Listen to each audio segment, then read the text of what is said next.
The bullet tore through the wooden frame inches from her head. Eliza Hartwell hit the dirt hard, tasting blood and dust as the screams of horses mixed with gunfire that split the Colorado sky wide open. She didn't see the men's faces, only their shadows moving like wolves through gunsmoke.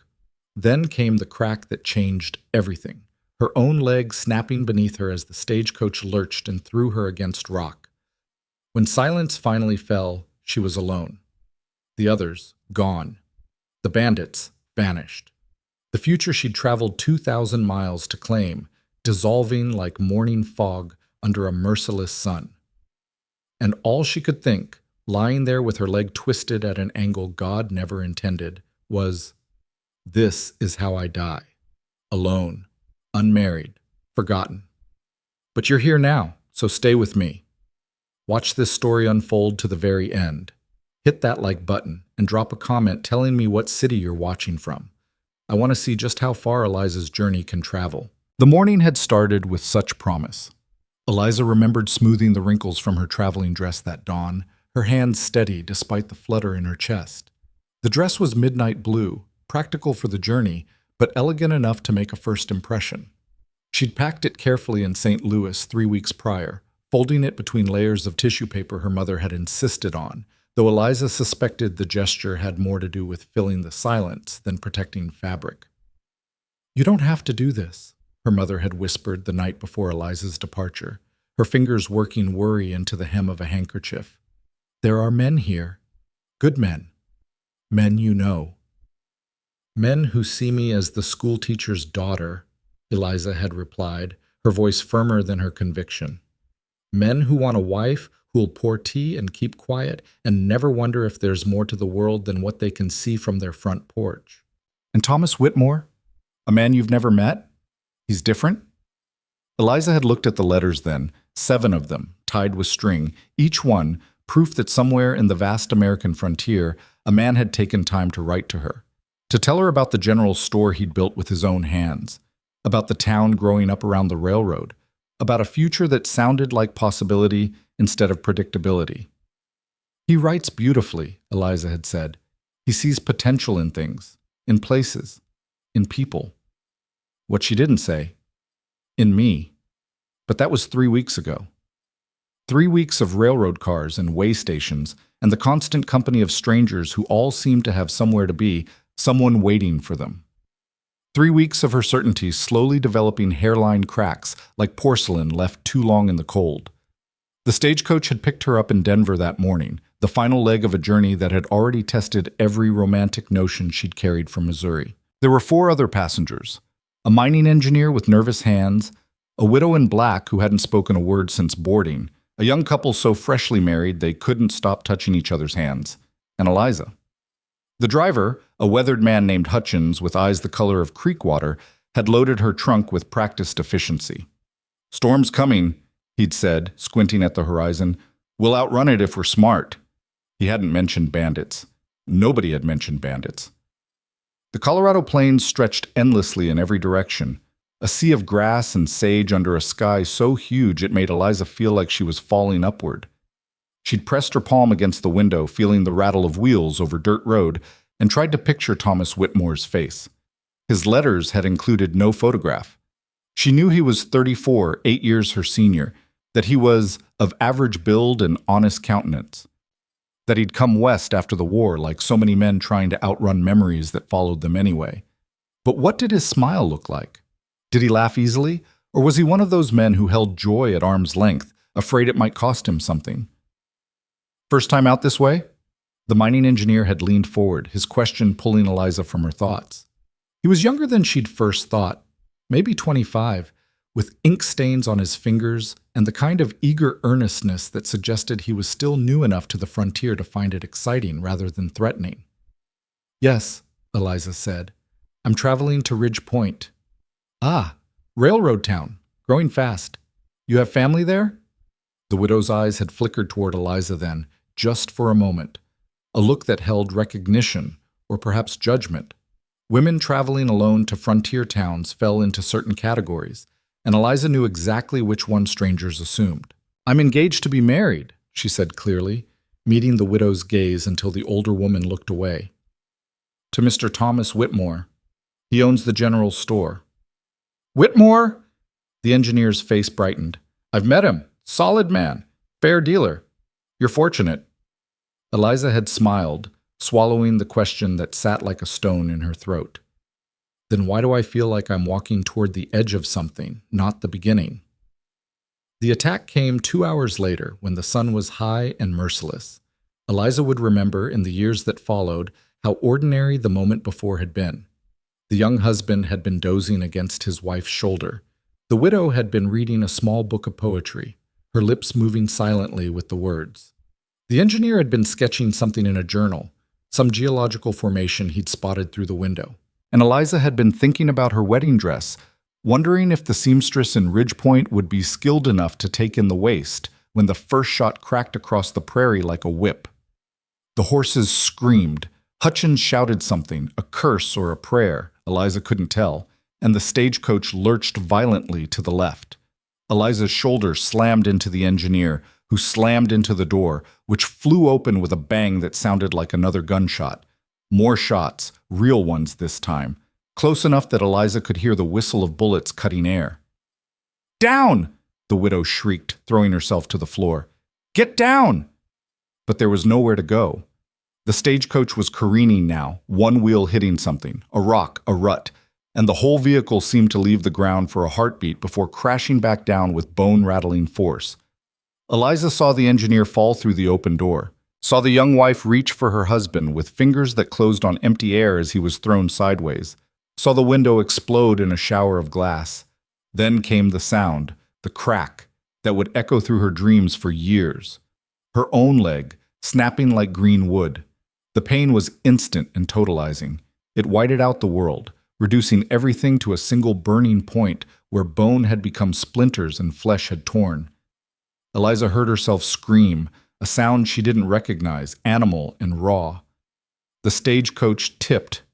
Gravity shifted, and suddenly Eliza was falling through space that had been solid wall, her body striking rocks and dirt and something else, something soft that groaned when she landed on it. The engineer. She'd landed on the engineer. He didn't move. The gunfire had stopped. Eliza tried to orient herself, tried to understand what had happened, but the pain in her leg was a living thing now, pulsing and spreading. She managed to push herself up on her elbows. The stagecoach was on its side 15 feet away, wheels still spinning slowly. One of the horses was down, tangled in broken harness. The other had torn free and was galloping across the plain, riderless and terrified. Bodies. There were bodies. No, not bodies. People. Moving. The widow was crawling away from the wreckage, her black dress torn. The young couple was huddled together, the husband's face bleeding, the wife sobbing into his chest. And riders. 3 of them, maybe 4. Eliza's vision kept blurring, circling the scene like vultures who'd found something dying. Everybody out! The voice was flat, matter of fact. Now! One of the riders had dismounted, a tall man in a dusty coat and a hat pulled low. He carried a rifle with the casual ease of someone who'd carried one for so long it had become part of his body. Hutchins was climbing down from the driver's seat, his hands raised. "Take what you want," he said, his voice tight. "We won't fight you." "Smart man." The bandit moved toward the passengers. "You too! Out! All of you!" The widow went first, her movement stiff with terror. Then the young couple, holding each other so tightly they moved as one person. The engineer. Eliza looked down. The engineer was staring at the sky with eyes that saw nothing. Blood pooled beneath him, black in the sun. Dead. He was dead. "I said all of you." The bandit had reached the overturned stagecoach. He looked down at Eliza with eyes that registered her presence but not her humanity. "Get up." "I can't." Her voice came out hoarse, broken. "My leg. I can't." He studied her for a long moment. Then he turned to the other riders. "Check the luggage. Take anything worth carrying." "What about her?" one of the others called, a younger voice, uncertain. The tall bandit looked at Eliza again. She saw him take in the angle of her leg, the paleness of her face, the way her hands were shaking. She saw him make a calculation, cold and practical as arithmetic. Leave her. 2 words. They landed with the weight of a sentence. You can't, the widow started, her voice rising. She'll die out here. Not my concern, the bandit gestured with his rifle. Start walking, that way. Don't look back, don't slow down, and maybe you'll make it to somewhere before dark. Please. Eliza tried to push herself up, but the pain detonated through her leg, and she collapsed back with a cry. Please, I can't. That's the truth, isn't it? The bandit's voice held no cruelty, which somehow made it worse. You can't. So you're a liability. We travel fast, we travel light. You'd slow us down, and we can't have that. He turned away. No, wait. Eliza's voice cracked. You can't just leave me. But they could. They were. The other passengers were being herded away at gunpoint, the widow sobbing, the young wife casting desperate looks back over her shoulder. Hutchins tried to argue, at least leave her some water for mercy's sake, but a rifle butt to his shoulder silenced him. 5 minutes. That's all it took. 5 minutes for them to strip the stagecoach of anything valuable, round up the surviving horse, and disappear into the vastness of the Colorado plains like they'd never existed at all. And then Eliza was alone. The silence was worse than the gunfire had been. It pressed down on her with physical weight, broken only by the rasp of her own breathing and the whisper of wind through prairie grass. She'd read about moments like this, the crucial instant when a person either surrenders or fights. In the novels she'd loved as a girl, the heroines always fought. They were resourceful, brave, determined. They fashioned splints from their petticoats and walked 20 miles through hostile territory and arrived bloodied but triumphant. Eliza looked at her leg. The break was bad. She could see that even without medical training. The lower part of her leg bent where it shouldn't, the bone pressing against skin from the inside like something trying to break free. Her dress was soaked with blood. When she tried to move, pain shot through her with such intensity that gray spots bloomed in her vision. She couldn't walk. She could barely move. The sun climbed higher, indifferent. Eliza had a canteen. She could see it, just out of reach, thrown clear when she'd been ejected from the stagecoach. She started crawling toward it, using her arms to drag her body across the dirt. Every movement sent fresh waves of agony through her leg. By the time her fingers closed around the canteen strap, she was weeping. The water inside was warm and tasted like metal, but it was life. She drank sparingly, remembering stories she'd heard about people dying of thirst on the plains. How long could a person survive without water? 3 days? 4?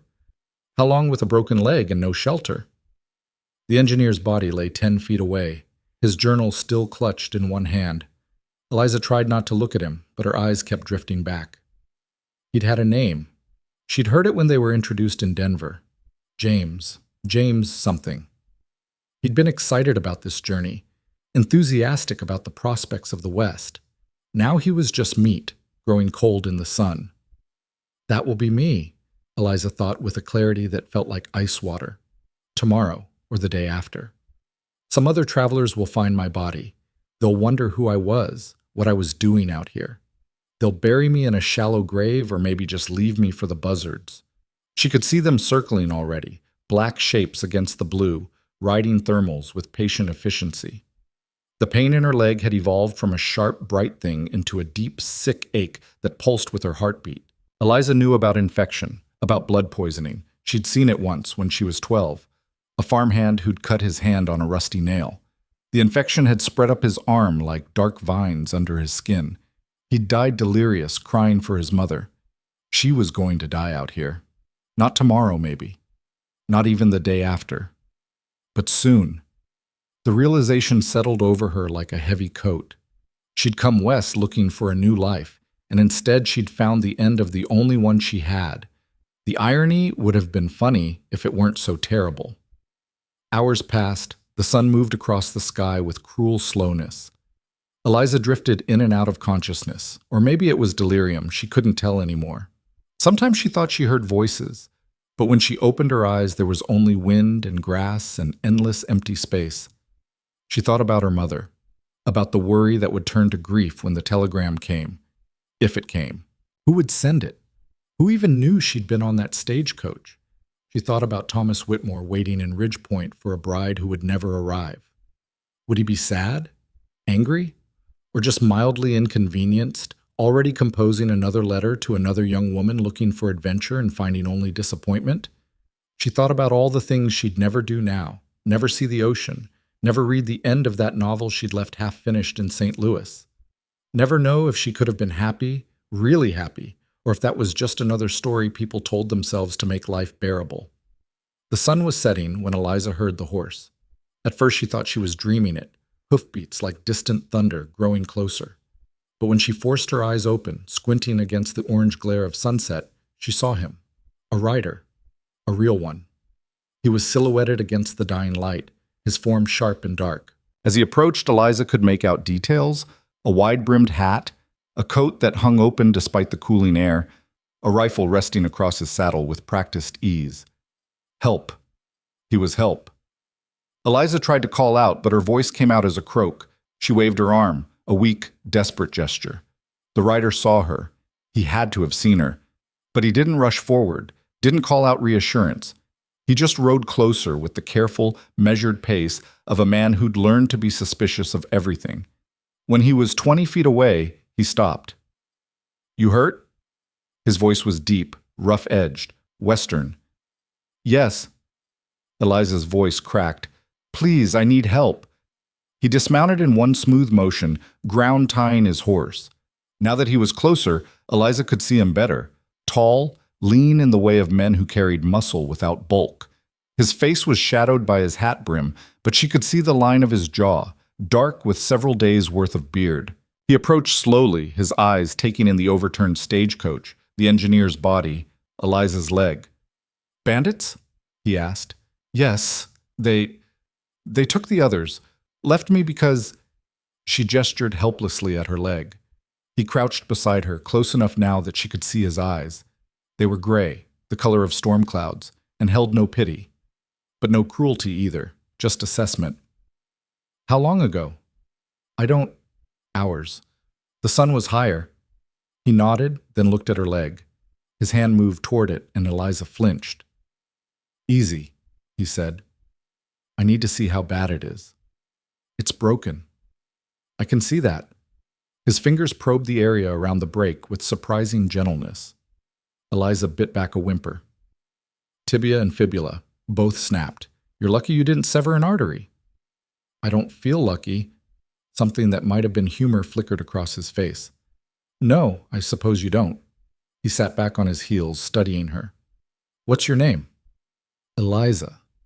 "Eliza Hartwell." "Cole Ryder." He said it like he was completing a formality, not making friends. "You got people in Ridgepoint? That where you were headed?" "My fiancé, Thomas Whitmore. He owns the general store." "I know him."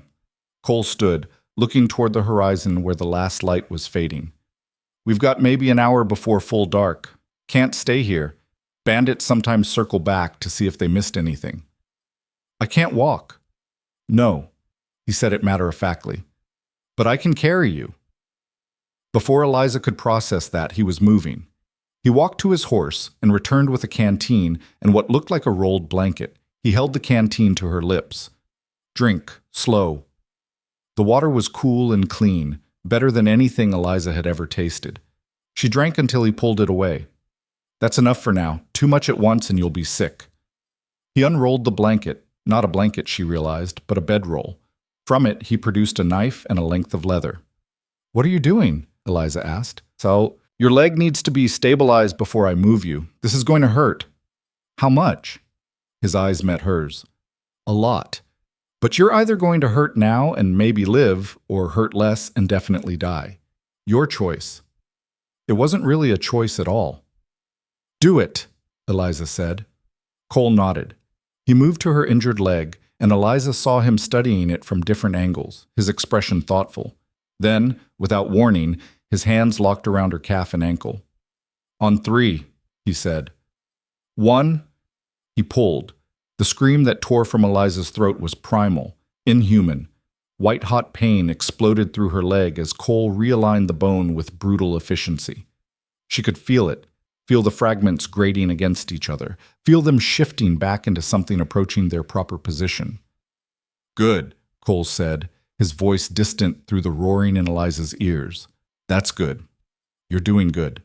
She wasn't doing anything. She was just surviving, second by agonizing second. He worked quickly after that, using pieces of wood from the shattered stagecoach to create a splint, binding it tight with strips torn from his own shirt. His movements were practiced, efficient, the work of someone who'd set bones before. You a doctor? Eliza managed to gasp. Scout, Army, during the war. You learn field medicine when you have to. When he was finished, Eliza's leg was immobilized from knee to ankle. The pain had settled into a deep, sick throb that pulsed with her heartbeat. Can you sit up? Cole asked. I think so. He helped her, one arm supporting her back as she struggled upright. The world tilted dangerously, but Eliza fought down the nausea. Good. Now comes the hard part. That wasn't the hard part? That was the warm-up. He moved beside her. I'm going to lift you. It's going to jar your leg. Can't be helped. Will I pass out? Maybe. Probably better if you do. Before Eliza could prepare herself, Cole's arms were around her, one behind her shoulders, one under her knees. He lifted her in one smooth motion, and the world exploded into pain again. But Eliza didn't pass out. She stayed conscious through every jarring step as Cole carried her to his horse, through the awkward process of getting her settled in the saddle, through the moment when he swung up behind her and his arms came around her to take the reins. Lean back, he said quietly. I've got you. And somehow, impossibly, she believed him. They rode into the darkness with Eliza cradled against Cole's chest, his heartbeat steady against her back, his arms a living cage that kept her from falling. The pain in her leg was constant, but the fear, the terrible certainty that she was going to die alone on the plains, had loosened its grip. Where are we going? She asked, her voice barely a whisper. Got a camp about 5 miles north. Not much, but it's shelter. We'll hole up there until first light, then decide what comes next. You should just take me to Ridgepoint, to Thomas.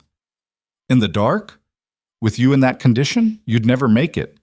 But Ridgepoint's 2 days' ride in good conditions.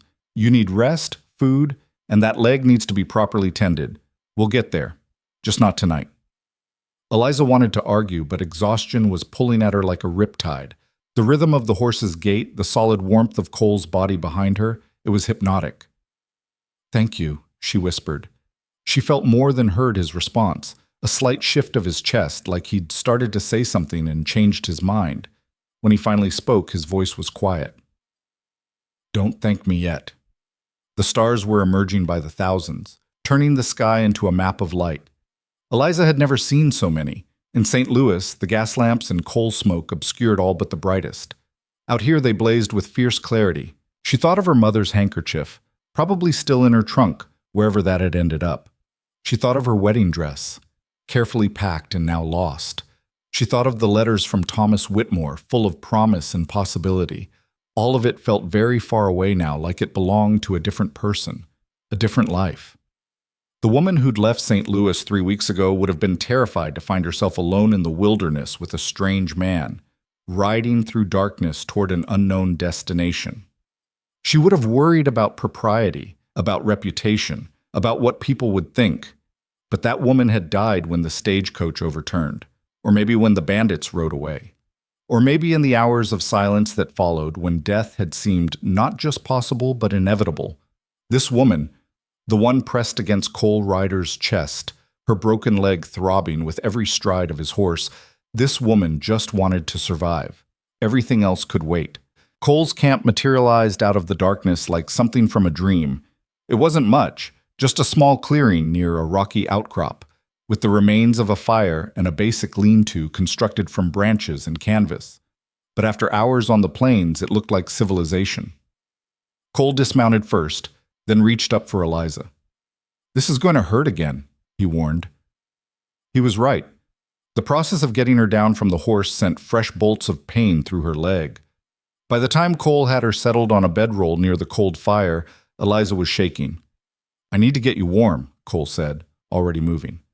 Then I'll see about getting some food in you. He worked with quiet efficiency, coaxing the fire back to life. filling a pot with water from a nearby spring, producing hardtack and dried meat from his saddlebags. Eliza watched him through a haze of pain and exhaustion, trying to reconcile this careful competence with the hard-edged stranger who'd found her. "You do this often?" she asked. "Rescue women from the prairie?" "First time." He glanced at her, firelight catching the gray of his eyes. "Usually I'm smart enough to avoid other people's troubles." "Then why didn't you? Avoid mine?" Cole was silent for a long moment, prodding the fire with a stick. When he finally spoke, his voice was low. "Saw the buzzards circling. Figured someone might still be alive. By the time I realized it was you," he shrugged, "too late to pretend I hadn't seen." "You could have kept riding." "Could have." He poured water into a tin cup and handed it to her. "But I didn't." "Why not?" He looked at her then, really looked at her, and Eliza saw something in his expression she couldn't quite name. "Because," he said slowly, "I've been that person, the one left behind to die. And someone helped me once when they didn't have to. Figured I owed the universe." Before Eliza could ask what he meant, he turned away, focusing on the food. The moment, whatever it had been, closed like a door. They ate in silence. The food was plain, tasteless even, but Eliza's body needed it. Cole made her drink more water, slowly, watching to make sure she kept it down. "Your leg's going to swell tonight," he said. "Might swell a lot. If the splint gets too tight, you need to tell me. Can't have it cutting off circulation." "All right. And if you start feeling feverish or the pain changes, gets hot instead of just hurting, that's infection setting in. Also need to know. Will you be able to help if it's infected?" Cole's expression went flat. "No," he said honestly. "But at least I'll know what's killing you." The bluntness should have frightened her. Instead, Eliza found it oddly comforting. No false promises, no empty reassurances, just truth. "How far to the nearest doctor?" she asked. "Ridgepoint. Doc Morrison.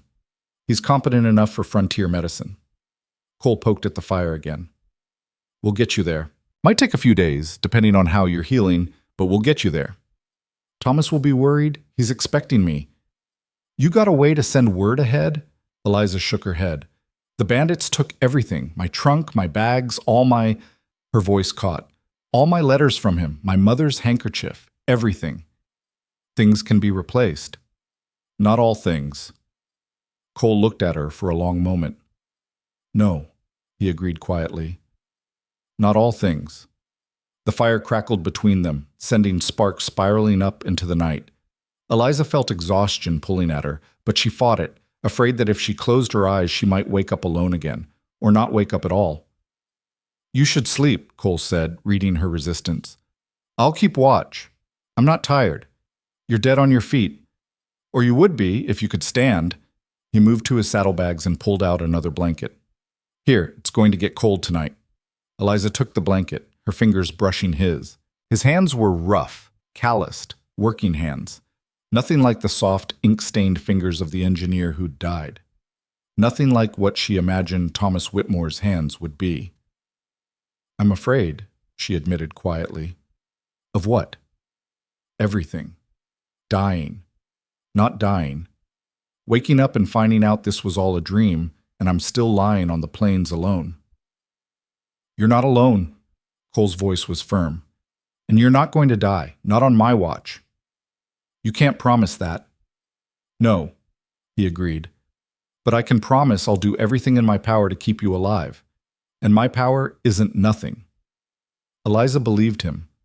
She didn't know why. She'd known this man for all of 4 hours. He was a stranger with a rifle and a hard past written in every line of his face.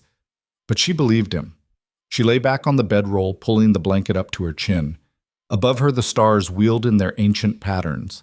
She thought about the young couple from the stagecoach, wondered if they were still alive, wondered if the widow had made it to shelter, wondered if she would have been better off if the bandits had taken her too, instead of leaving her to this uncertain fate. "Cole? Yeah? Earlier, you said you'd been left to die once. What happened?" Silence stretched between them. Eliza thought he wasn't going to answer. Then, "Virginia, 1864. Confederate raid on our position. I took a bayonet to the gut, went down in the first minute. My unit retreated. Left me for dead. Wasn't their fault. Looked dead enough. His voice was distant, remembering. A local farmer found me 2 days later. Shouldn't have survived, but I did. Took me 4 months to walk again. The farmer saved you. The farmer gave me a chance. I saved myself. Same as you're going to do. Eliza closed her eyes, Cole's words settling over her like a benediction. The pain in her leg was still there, constant and grinding. But so was something else now, something that felt like hope, or at least the memory of it. She drifted into an uneasy sleep, her dreams full of stagecoaches that tipped and fell, of buzzards circling, of a man's voice saying, "I've got you in the darkness." When she woke, it was still night. The fire had burned down to embers. Cole sat on the other side, his rifle across his knees, his eyes on the darkness beyond their small circle of light. "You're still awake," Eliza murmured. "Told you I'd keep watch. Don't you need to sleep?" "I'll sleep when you're safe." Eliza studied his profile, the hard line of his jaw, the way he held himself with the coiled tension of a man who'd learned not to trust peace. "Who are you, Cole Ryder?" He didn't look at her. "No one you need to worry about." "That's not an answer." "It's the only one I've got." Eliza wanted to press, but exhaustion was dragging her down again. Her last thought before sleep claimed her was that she'd never felt safer than she did in this moment, lying on the ground with a broken leg and a stranger standing guard. It made no sense. But then, nothing about the last 24 hours made any sense at all. The frontier, Eliza was learning, didn't care about sense. It only cared about survival. And somehow, against all odds, she was still surviving. Dawn came slowly to the plains, bleeding color back into a world that had been reduced to shades of gray. Eliza woke to the smell of coffee, real coffee, not the chicory substitute her mother had served back home, and the low murmur of Cole's voice. He was talking to his horse. "Easy, girl. We've got a long few days ahead. Need you steady." The horse, a sturdy roan mare with intelligent eyes, huffed softly in response. Cole stroked her neck with a gentleness that seemed at odds with everything else about him. Eliza shifted on the bedroll and immediately regretted it. Her leg had swollen overnight, just as Cole had warned. The splint felt tight, constricting, and the pain had evolved into something deeper and more insistent. She bit back a groan, but Cole heard it anyway. "How bad?" he asked, turning toward her. "It's been worse." "That's a lie." He crossed to her side, crouching down to examine the splint. His fingers probed the swelling with professional detachment, but I appreciate the effort. He loosened the binding slightly, and relief flooded through Eliza like cool water. "Better?" "Yes. Thank you." Cole nodded and moved back to the fire, where a battered tin pot sat among the coals. He poured coffee into 2 cups and brought one to Eliza, helping her sit up enough to drink. The coffee was strong and bitter, but it chased away the last cobwebs of sleep. Eliza wrapped her hands around the warm cup and studied Cole in the growing light. He looked tired, the kind of tired that went deeper than one sleepless night, the kind that had been accumulating for years. "You didn't sleep at all, did you?" she asked. "Slept enough." "How much is enough?" "Depends on the night." He settled back on his heels, his own coffee untouched. "We need to talk about what comes next." Eliza's stomach tightened. "All right." "Ridgepoint is 2 days' ride in good conditions. With your leg, it'll be 3, maybe 4. The terrain between here and there isn't friendly, rough country, no settlements, limited water. And there's always a chance those bandits are still in the area." "So what are you saying?" "I'm saying this isn't going to be easy. You're going to be in pain the whole way, real pain, not the kind you can grit your teeth through and forget. And there's risks, infection, fever. The leg could get worse instead of better." Eliza met his eyes. "Are you trying to prepare me or scare me?" "Both." He took a drink of his coffee, grimacing at the heat. "You need to know what you're facing. This isn't some romantic adventure story where the hero carries the damsel to safety and everything works out fine. This is real, and real out here means people die from things that wouldn't even slow them down back east." "I understand." "Do you?" Cole's voice sharpened. Because I've seen women like you before. City women. Educated women. They come west with their heads full of dime novels, and they think they know what to expect. Then the reality hits, and they fall apart. Anger flared in Eliza's chest, hot and sudden. Women like me? You don't know anything about me. I know you were traveling alone to marry a man you've never met. That tells me something. It tells you I was brave enough to take a chance on something new. Or desperate enough. The words landed like a slap. Eliza felt heat rise in her cheeks, but she refused to look away. Maybe both, she said quietly. Maybe I was both brave and desperate. Does that make me weak? Cole held her gaze for a long moment. Something shifted in his expression, not quite respect, but a grudging acknowledgement. No, he said finally. It makes you honest. He stood, dumping the rest of his coffee on the ground. Can you ride if I lift you into the saddle? I'll have to, won't I? That's the spirit. They broke camp with efficient speed. Cole moved through the tasks with the practiced ease of someone who'd done this 1,000 times, dousing the fire, packing his bedroll, checking his horse's hooves and tack. Eliza watched, feeling useless and frustrated. Is there anything I can do to help? She asked. Cole glanced at her. Stay alive. That's help enough. When everything was ready, he came for her. The process of getting Eliza from the ground to the saddle was as brutal as she'd feared. Every movement sent lightning through her damaged leg. By the time she was settled, tears were streaming down her face. Sorry, Cole said, swinging up behind her. Wish there was a gentler way. Don't apologize for things you can't control. His arms came around her to take the reins, and they started moving. The roan mare picked her way carefully across the uneven ground, but even her measured pace jarred Eliza's leg. She focused on breathing through the pain, counting the seconds between each pulse of agony. Tell me about Thomas Whitmore, Cole said after they'd been riding for an hour. The question surprised her. Why? Because you need something to think about besides your leg, and I'm curious what kind of man convinces a woman to travel halfway across the country to marry him sight unseen. Eliza was quiet for a moment, gathering her thoughts. He writes beautiful letters, thoughtful. He talks about building something permanent in Ridgepoint, not just making money and moving on. He wants to be part of a community. That's what he wants. What do you want? I want... Eliza paused. What did she want? A week ago, she could have answered easily. Now, with her carefully planned future shattered like her leg, she wasn't sure anymore. I want to matter. I want to be more than just someone's daughter or someone's wife. I want to build something too. A general store in a railroad town? That's your dream? It's a start. Eliza shifted, trying to find a position that didn't hurt. What about you? What are you building? Nothing. Everyone's building something, even if it's just a life. Cole was silent for so long that Eliza thought he wasn't going to answer. When he finally spoke, his voice was distant. I had a life once. Wife, farm, plans for the future. The war took all of it. Now I just move. Town to town, job to job, scouting, guiding, whatever pays. Staying still feels like dying. I'm sorry. Don't be. I chose this. Did you, or did it choose you? She felt him tense behind her. What's the difference? The difference is whether you're running away or running toward something. And which one do you think I'm doing? Eliza considered that. I think you're a man who got hurt so badly that standing still means feeling it, so you keep moving, but that's not the same as living. You a philosopher now? I'm a school teacher's daughter. We analyze things. It's what we do. Cole made a sound that might have been a laugh.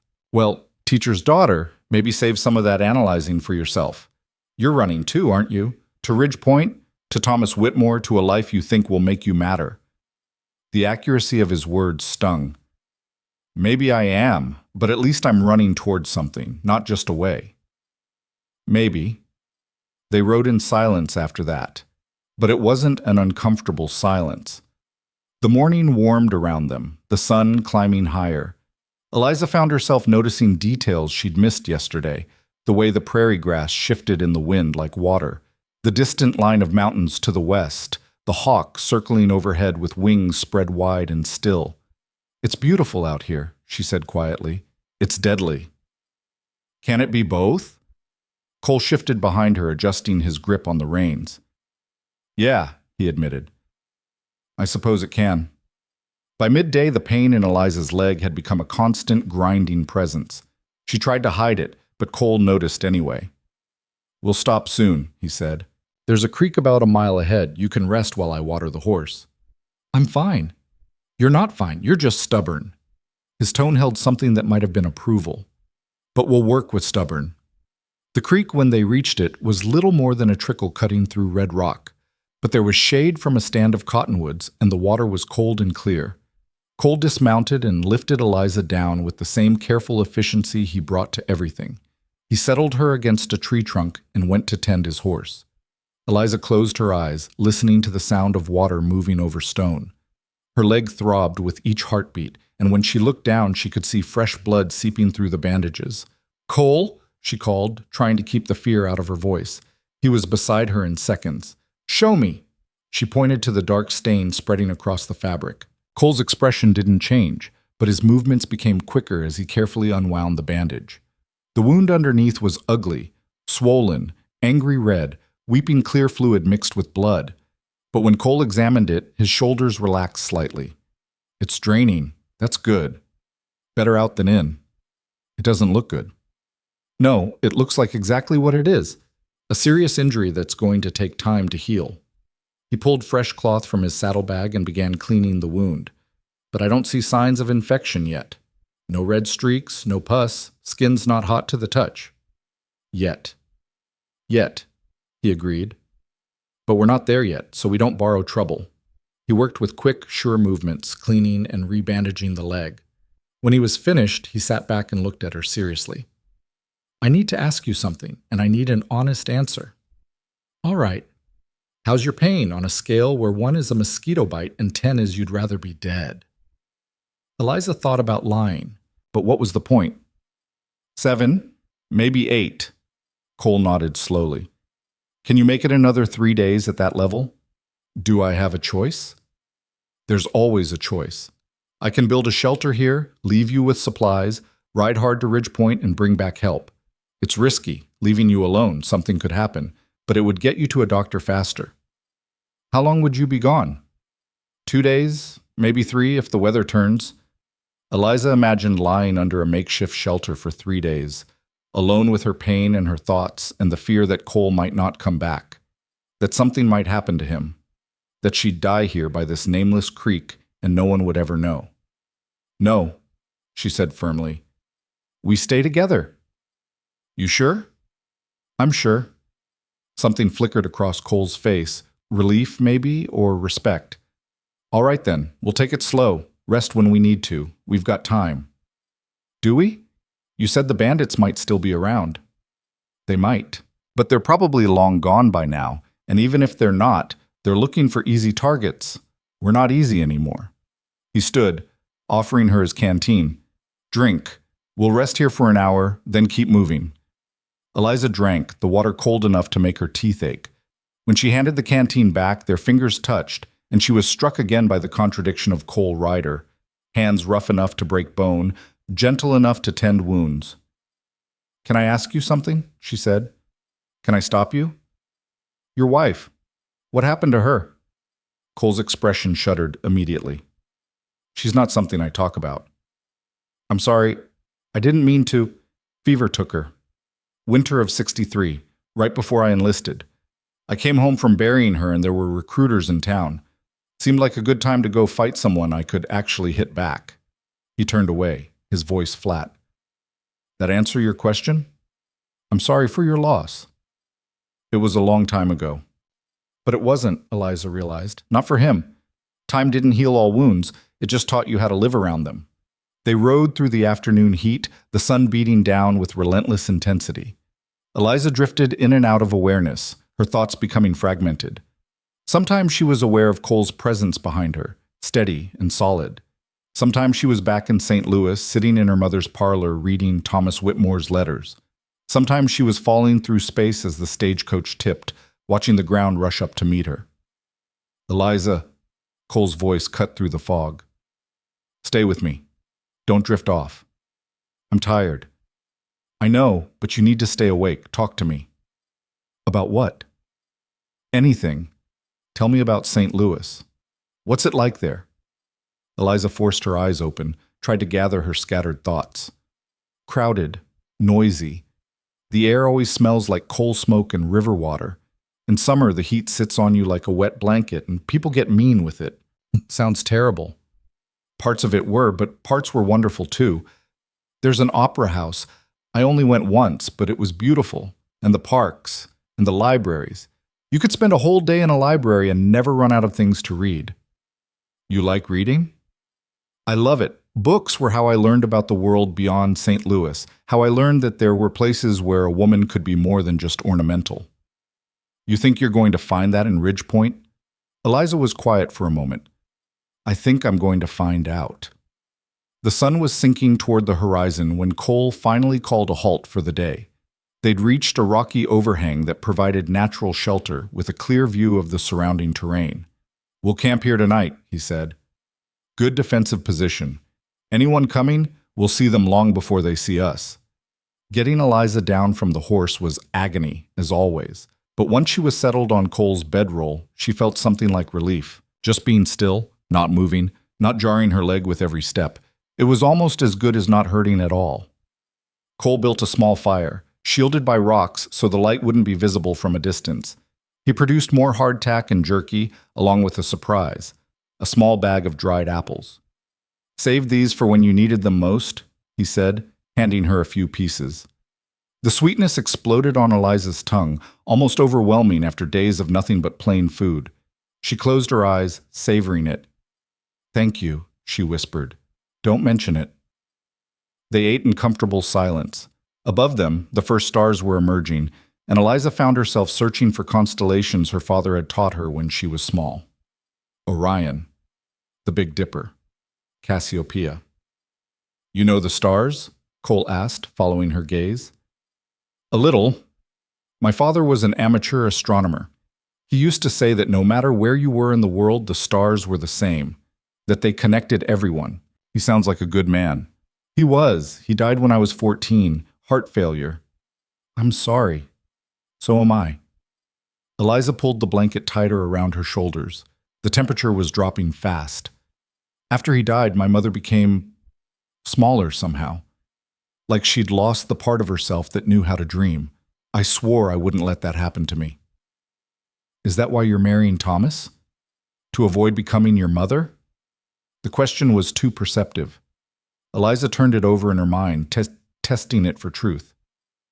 Maybe partly, she admitted, but also because I wanted something that was mine. My choice, my life, my future, not something handed to me by circumstance. Cole poked at the fire, sending sparks spiraling upward. Seems to me you're exchanging one set of circumstances for another, trading St. Louis for Ridgepoint, your mother's house for Thomas Whitmore's. You think I'm making a mistake? I think you're making a choice. Whether it's a mistake depends on what you do with it. Eliza studied him across the fire. You're full of philosophy for a man who claims not to think about anything. Never said I don't think, said I don't stay still. Thinking and moving aren't mutually exclusive. Fair enough. Eliza shifted, trying to find a more comfortable position. The movement sent fresh pain lancing through her leg, and she couldn't quite suppress a gasp. Cole was on his feet immediately. What's wrong? Nothing, just moved wrong. But he was already checking her leg, his hands gentle but thorough. When he touched a spot just above the break, Eliza cried out. Cole's expression darkened. This area is hotter than the rest. Could be infection starting. Fear, cold, and sharp cut through Eliza's exhaustion. What do we do? Keep it clean, keep you hydrated, watch for fever. He met her eyes. And hope we get lucky. That's your medical advice? Hope? That's my honest advice. Out here with what I've got, hope's about as useful as anything else. He sat back. But I'm not giving up on you, Eliza. Not yet. Not yet, she repeated. That's comforting. It's honest. That's all I've got to give you. Night settled around them like a heavy curtain. Cole stayed close to the fire, his rifle within easy reach, his eyes scanning the darkness beyond their small circle of light. Eliza tried to sleep, but the pain in her leg kept her hovering in that uncomfortable space between waking and dreaming. At some point, she couldn't say when, she felt a cool hand on her forehead. "You're warm," Cole said quietly. "Am I?" "Yeah. Not burning yet, but warmer than you should be." He disappeared for a moment and returned with a cloth soaked in cold water. He laid it across her forehead, and the relief was immediate. "That feels good. Try to sleep. I'll keep the cloth cool. You can't stay awake all night again. Watch me." And he did. Every time Eliza surfaced from restless sleep, Cole was there, changing the cloth, checking her leg, making her drink water even when she didn't want to. His presence was a constant, reliable thing, and Eliza found herself anchoring to it. Sometime near dawn, when the fever had broken and left her weak and shaking, Eliza reached out and caught Cole's hand. "Thank you," she whispered, "for everything." His fingers tightened around hers for just a moment. "Get some real sleep. We've still got a long way to go." But he didn't let go of her hand, and Eliza didn't let go of his. They stayed like that as the sun rose, connected by something neither of them could name, and neither was quite ready to examine. The second day of riding was worse than the first. The fever had left Eliza weak, and the pain in her leg had intensified. Every jolt of the horse sent fresh agony through her body. She gritted her teeth and endured because what else could she do? Cole noticed, of course. He noticed everything. "We'll stop more often today," he said. "Every hour, whether you need it or not. I can make it." "I know you can, but you don't have to prove anything to me." They rode through country that grew increasingly rugged, red rock formations rising from the earth like ancient monuments, arroyos cutting deep shadows into the land. Cole navigated it all with the confidence of someone who knew this territory intimately. "You've been this way before," Eliza said during one of their rest stops. "Many times. Used to scout for wagon trains coming through, before the railroad made that mostly obsolete." "You miss it? The scouting?" "Sometimes. There was purpose in it, helping people get where they were going safely. Now I just drift." "You could do it again, find purpose again." Cole shook his head. "I'm not the same man I was then. That man believed in things. Honor, duty, all those words that sound good until you've seen what they cost." He handed her the canteen. "Drink." Eliza obeyed, watching him over the rim. "What happened to you, Cole? What really happened?" "The war happened. That's all you need to know." "I don't think it is." "Well, that's all you're getting."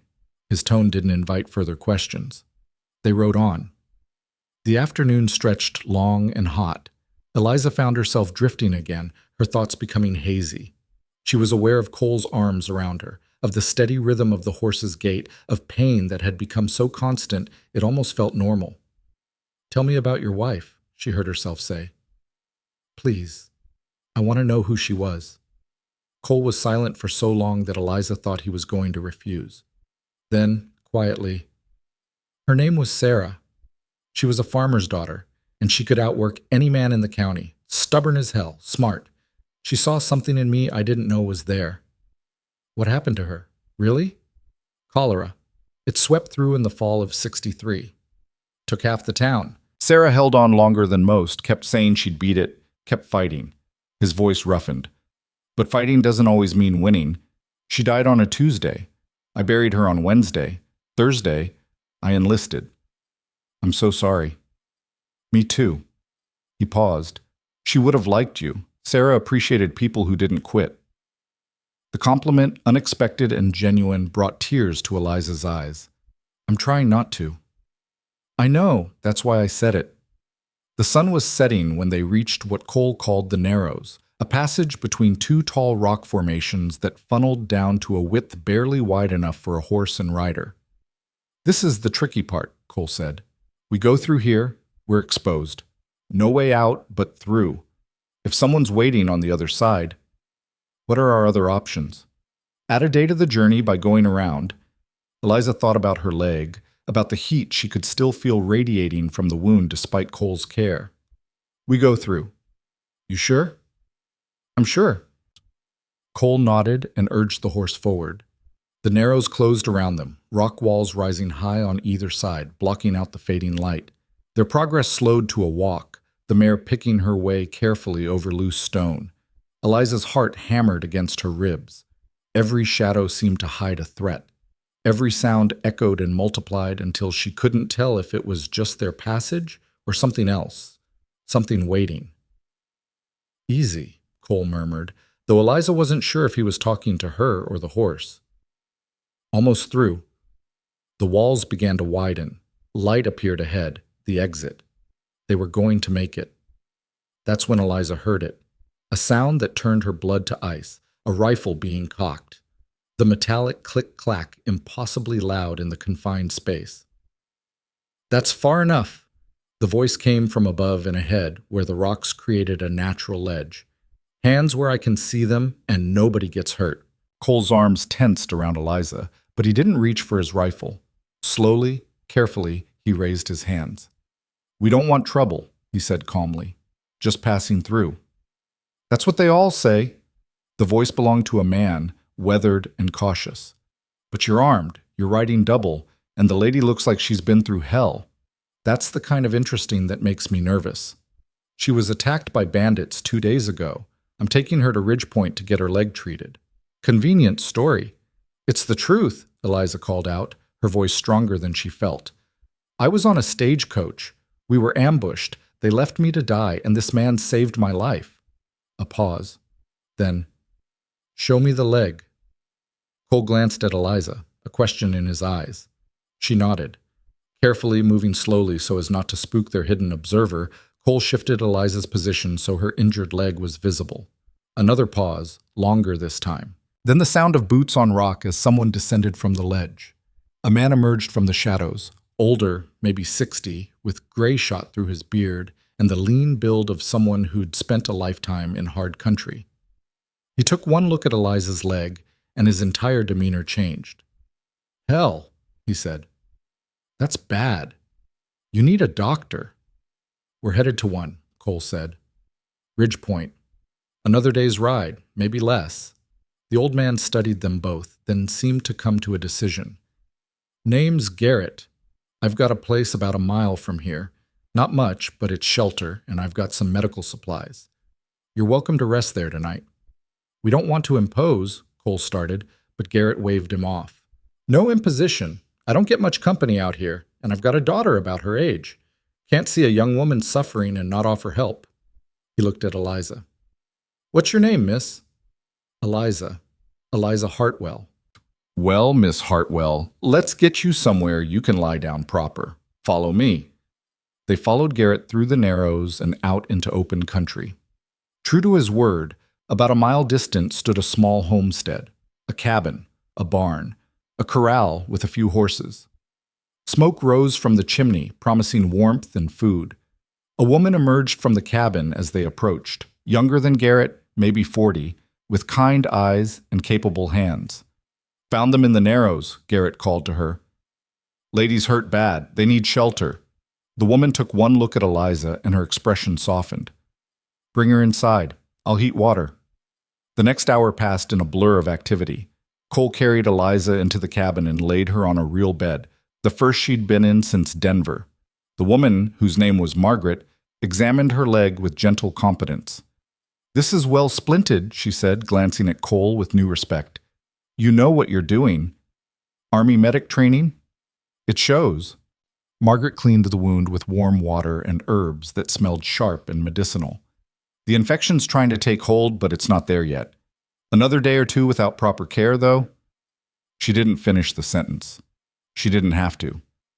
Garrett provided Cole with hot coffee and a plate of real food, roasted meat, beans, fresh bread. Cole ate mechanically, his eyes never leaving Eliza. "She means something to you," Garrett observed quietly. Cole looked up, startled. "I just found her 2 days ago. I've been married to Margaret for 23 years, saved her life once, in a flood. Sometimes that's all it takes, seeing someone fight to live. It connects you." Garrett took a sip of his own coffee. "Where are you taking her, really?" "Ridgepoint. She's engaged to Thomas Whitmore." Garrett's eyebrows rose. "The store owner? Didn't take him for the mail-order bride type. She's not. Cole stopped, frustrated. It's a proper engagement. They've been corresponding. Ah, one of those. Garrett didn't sound convinced. Well, Whitmore's a decent enough fellow. Fair in his dealings. She could do worse. She could do better, too. The words were out before Cole could stop them. Garrett smiled, slow and knowing. Yeah, he said. I expect she could.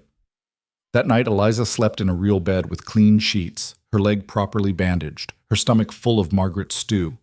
Cole slept in the barn, insisted on it, despite Garrett and Margaret's protests. And for the first time in days, Eliza felt something like safety. But she also felt something else, something she didn't want to examine too closely. Because when she closed her eyes, it wasn't Thomas Whitmore's face she saw. It was Cole's. Morning light filtered through the cabin's curtains with a gentleness Eliza had almost forgotten existed. She woke to the sound of voices in the next room, Margaret's quiet laughter, Garrett's lower rumble, and beneath it all, Cole's voice, careful and measured. The smell of frying bacon made her stomach growl, a reminder that she was alive, healing, still here. Margaret appeared in the doorway with a cup of tea. You're awake? Good. How's the leg? Eliza took stock. The pain was still there, but it had retreated from the sharp, screaming edge it had occupied for days. Better, much better. The poultice I used last night, my mother's recipe, draws out infection before it can really take hold. Margaret helped Eliza sit up, propping pillows behind her. You were lucky. Another day or two, and we'd have been having a different conversation. I know, I owe you both. You don't owe us anything. Margaret's voice was firm but kind. Out here, helping each other isn't a debt. It's just what you do if you want to survive. She paused, studying Eliza with shrewd eyes. Though I wonder if you understand just how lucky you were that Cole Ryder found you. I do understand. Do you? Margaret settled on the edge of the bed. My husband knows Cole from years back. They served together briefly during the war. Garrett says Cole was one of the best scouts in the entire Western theater, could track anything, survive anywhere, and he never left a man behind. But after the war, after his wife died, something broke in him. He's been wandering ever since, taking jobs that keep him moving, never staying anywhere long enough to put down roots. Eliza absorbed this, pieces of Cole falling into place. Why are you telling me this? Because you're going to Ridgepoint to marry a man you don't know, and I see the way you look at Cole. I see the way he looks at you too, when he thinks no one's watching. Margaret's expression was gentle but serious. I'm telling you this because choices made in gratitude and choices made in love are two different things. You need to know which one you're making. Heat crept into Eliza's cheeks. I barely know him. Sometimes knowing someone has nothing to do with time. Margaret stood, smoothing her apron. Think on it. You've got at least another day of healing before you should travel. Use it wisely.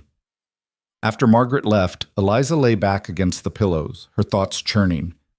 Through the window, she could see Cole in the corral with Garrett, examining one of the horses. Even from this distance, she could see the confidence in his movements, the quiet confidence that came from a lifetime of hard-won knowledge. She thought about Thomas Whitmore's letters, still vivid in her memory even though the physical papers were lost. He'd written about stability, community, building a life of purpose. All good things, sensible things. But when had her heart ever been sensible? Cole stayed away most of the morning. Eliza saw him working alongside Garrett, mending fence, chopping wood, tending to the horses with the same focused intensity he brought to everything. It was Margaret who sat with her, bringing food, changing bandages, talking about life on the frontier. We've been here 17 years, Margaret said as she rewrapped Eliza's leg with fresh cloth. Came out right after the war ended. Garrett wanted to leave the fighting behind, and I wanted land where we could breathe. Started with nothing but a wagon and a dream. Do you ever regret it? Margaret considered the question seriously. There have been hard times, winters that nearly broke us, summer droughts that killed half our stock. Once, Comanche raiders came through. They didn't hurt us, but they took 3 horses and scared me so bad I didn't sleep for a week. She tied off the bandage with practiced efficiency. But regret? No, because I chose this life. Every morning I wake up and choose it again. That makes all the difference. Choosing, Eliza repeated softly. The hardest thing and the most important thing. Margaret's eyes were knowing. You're facing a choice too, aren't you? I can see it on you like dust from the trail. Before Eliza could answer, the cabin door opened and Cole entered, hat in hand. He looked uncertain, an expression so unlike him that it made Eliza's chest tighten. Margaret said you're healing well, he said. Thanks to all of you. An awkward silence fell. Margaret glanced between them, then made a show of checking something in the kitchen, giving them a measure of privacy. Cole moved closer, his eyes on Eliza's leg rather than her face. Garrett says there's a settlement about halfway to Ridge Point. We could stop there, rest another day if you need it. I thought you were in a hurry to get me delivered to my fiancé. The words came out sharper than Eliza intended. Cole's jaw tightened. I'm in a hurry to get you somewhere safe. That's not the same thing. Isn't it? Now he did look at her, and the intensity in his gray eyes made her breath catch. What do you want me to say, Eliza? I want you to tell me the truth. Why did you really stop that first night?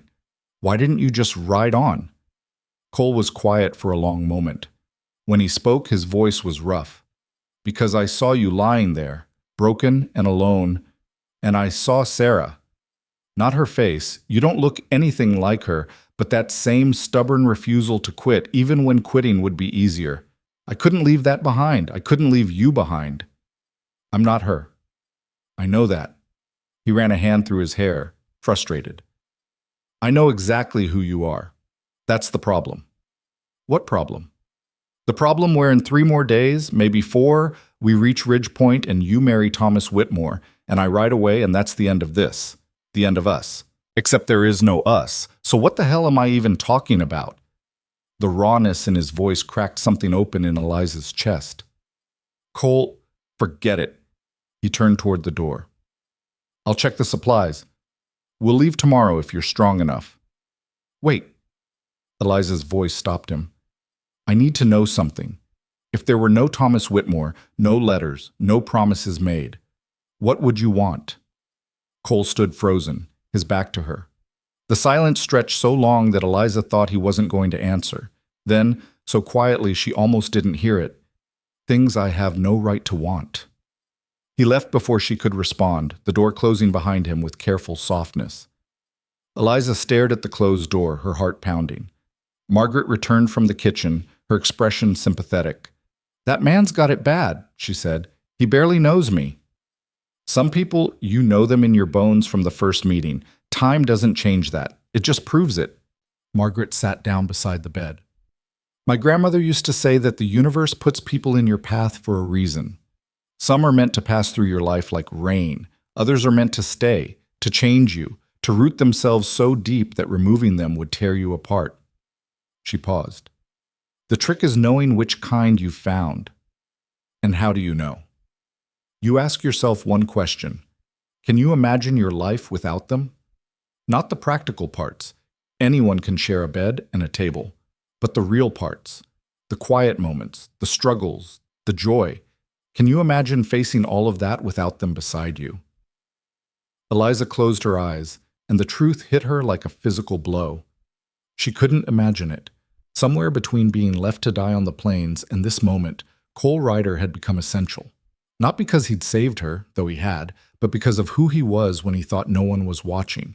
The gentleness hidden beneath the hard exterior. The honor he claimed not to believe in anymore, but lived by anyway. The way he looked at the horizon like he was searching for something he'd lost and didn't expect to find. I think I've made a terrible mistake, Eliza whispered. Margaret's hand found hers, warm and solid. The only mistake is knowing the truth and pretending you don't.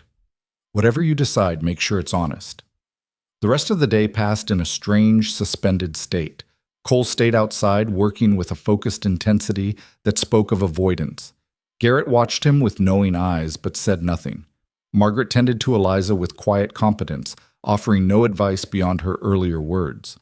As evening approached, Eliza asked if she could sit outside. Margaret and Garrett helped her to a chair on the small porch, her splinted leg propped carefully. The sunset was spectacular, the sky bleeding orange and pink and purple across the endless horizon. Cole was in the corral, brushing down his horse. Eliza watched him work. memorizing the way he moved, the set of his shoulders, the care he showed the animal. As if feeling her gaze, he looked up. Their eyes met across the distance, and something passed between them. A question, maybe, or an acknowledgement of questions neither dared ask. Garrett came out to join her, settling into the other chair with a satisfied grunt. Beautiful evening. Yes. Margaret tells me you're engaged to Tom Whitmore. That was the plan. Garrett heard the past tense. Plans change. Sometimes they have to. Eliza turned to him. Can I ask you something? How did you know Margaret was the one? I didn't, not at first. Garrett leaned back, his eyes on the sunset. Met her during the war. She was a nurse. I was recovering from a bullet wound. She was bossy, opinionated, and had no patience for my self-pity. I thought she was the most irritating woman I'd ever met. That doesn't sound like love. It wasn't, not then. Garrett smiled. But there was a flood. The field hospital was right by a river, and one night the waters rose faster than anyone expected. Margaret stayed to help evacuate patients when she should have run. I went back for her, found her trapped under debris with water rising fast, took everything I had to get her free. You saved her life. We saved each other, because while I was pulling her out, she was talking to me. Not screaming or panicking, just talking. Telling me about her plans for after the war, the school she wanted to open, the life she wanted to build. And somewhere in that dark water, I realized I wanted to be part of that life. Not because I'd saved her, but because she saw a future worth fighting for, and she made me want to see it too. Eliza absorbed this. What did you do? I told her the truth. That I was falling in love with her and I didn't care if it was too fast or too soon or too anything. That if she'd have me, I'd spend the rest of my life trying to be worthy of that moment when she chose hope over fear. Garrett looked at Eliza directly. She could have said no. She was engaged to someone else, a banker back in Philadelphia. Safe, respectable. Everything her family wanted for her. But she chose you. She chose herself. That's what I figured out years later. She didn't choose me over him. She chose the life she wanted over the life everyone expected her to want. I just happened to be part of that choice. He stood, stretching. Point is, Eliza, the only person you owe anything to is yourself. Not Thomas Whitmore, not your family back in St. Louis, not even Cole Ryder. Yourself. What do you want? That's the only question that matters. He went inside, leaving Eliza alone with her thoughts and the dying light. What did she want? She'd thought she knew when she left St. Louis. Security, purpose, a place to belong. Thomas Whitmore's letters had promised all of that. But those were ideas, abstract concepts dressed up in pretty words. What she wanted now was concrete, specific, terrifying in its clarity. She wanted Cole's quiet competence, the way he noticed everything but demanded nothing. She wanted to know what his laugh sounded like when he wasn't holding it back. She wanted to see if the gentleness he showed his horse extended to other things, to building a home, raising children, growing old beside someone. She wanted, Eliza realized with stunning certainty, the chance to choose him, and to have him choose her back. The sun slipped below the horizon, leaving the world bathed in purple twilight. Cole emerged from the barn, his silhouette dark against the last light. He saw her on the porch and hesitated, then walked over with the careful steps of a man approaching something dangerous. You should be resting, he said. I've been resting for days. I needed air. Needed to think. Cole leaned against the porch railing, maintaining distance. About what? About choices. About what I want versus what I thought I wanted. And? Eliza took a breath, gathering courage. And I think I need to ask you something. But I need you to be honest with me, Cole, completely honest. I'm always honest with you. Then tell me, when we get to Ridgepoint, what happens? Really? Cole's expression shuddered. You already know. I take you to Whitmore's store. I make sure you're safe and cared for. Then I leave.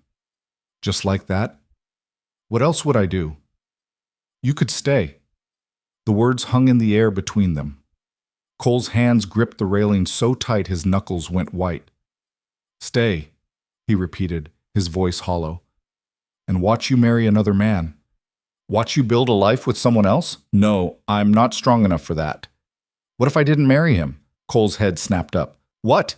What if... Eliza's voice trembled, but held steady. What if I sent Thomas Whitmore a letter thanking him for his kindness, but explaining that circumstances have changed? That I can't marry him because I've realized the life I want isn't the one he's offering? Eliza, you can't. You came all this way. I came all this way looking for something. I thought I knew what it was. But out here on the plains, facing death, being pulled back from it, I learned the difference between what sounds good in theory and what's true in practice. She met his eyes. You asked me earlier what I wanted you to say. Now I'm asking you.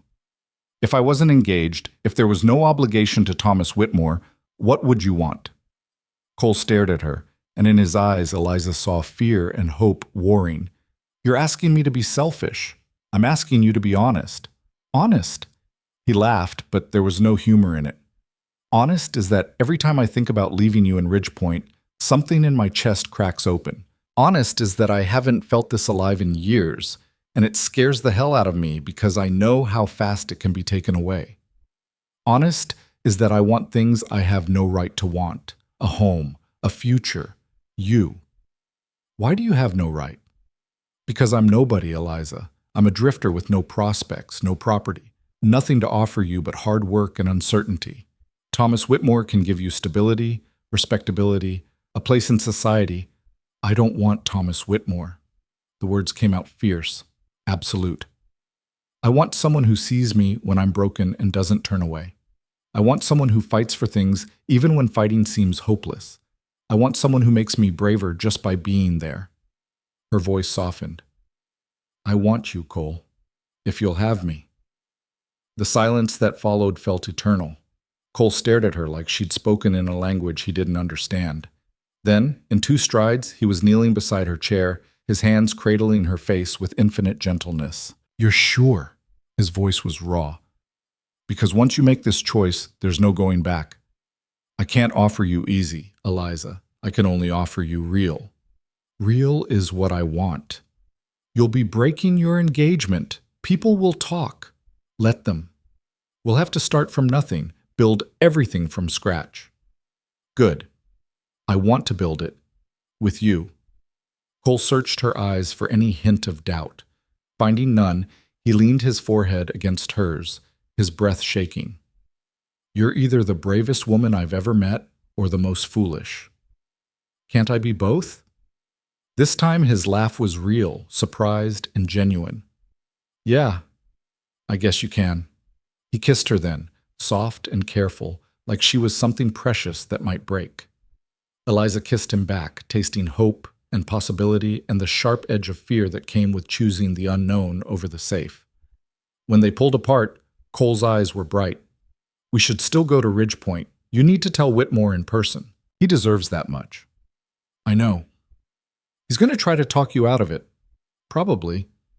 You might change your mind when you see him, when you see what you're giving up. Eliza caught his hand, lacing her fingers through his. I won't, but yes, we'll go to Ridgepoint. I'll face Thomas Whitmore and be honest with him. And then, she paused, the future spreading out before her like the plains themselves, vast, uncertain, full of possibility. And then we'll figure out what comes next. Together. Together. They stayed like that as night fell completely, the stars emerging one by one overhead. Inside the cabin, Eliza could hear Margaret and Garrett moving around, giving them privacy. The air was cool, scented with sage and distance. I don't have much to offer you, Cole said quietly. Some savings, my horse, my skills. We'd have to find land, build a homestead from nothing. It won't be easy. I didn't come west for easy. I came for real, for mine, for something I chose. Eliza squeezed his hand. Besides, I'm a school teacher's daughter. I can read, write, keep accounts. I'm stronger than I look. I know you are. I've seen it. And you're a scout who knows this territory, who can track and hunt and survive anywhere. Between us, we'll make it work. Cole smiled, a real smile, unguarded and warm. You make it sound simple. It is simple. Not easy, but simple. We work hard. We build something that's ours. And we do it together. Everything else is just details. Just details, he repeated. I like how you think. They talked long into the night, making plans that were half dreams and half determination. Cole knew of unclaimed land about 50 miles northwest of Ridge Point, along a river that ran year-round. Good soil, decent timber, close enough to the railroad to sell goods but far enough for privacy. They could file a claim, build a cabin before winter. It would be hard work, backbreaking even, but possible. Eliza's mind raced ahead, seeing it all. A small house growing room by room, a garden taking shape, maybe chickens, a milk cow. Eventually, a schoolhouse for the children of other settlers. A life built from intention, not accident. "What will we tell people," she asked, "when they ask how we met?" Cole considered. "The truth, that you were in trouble and I helped, that somewhere along the way we figured out we made sense together. They'll judge us.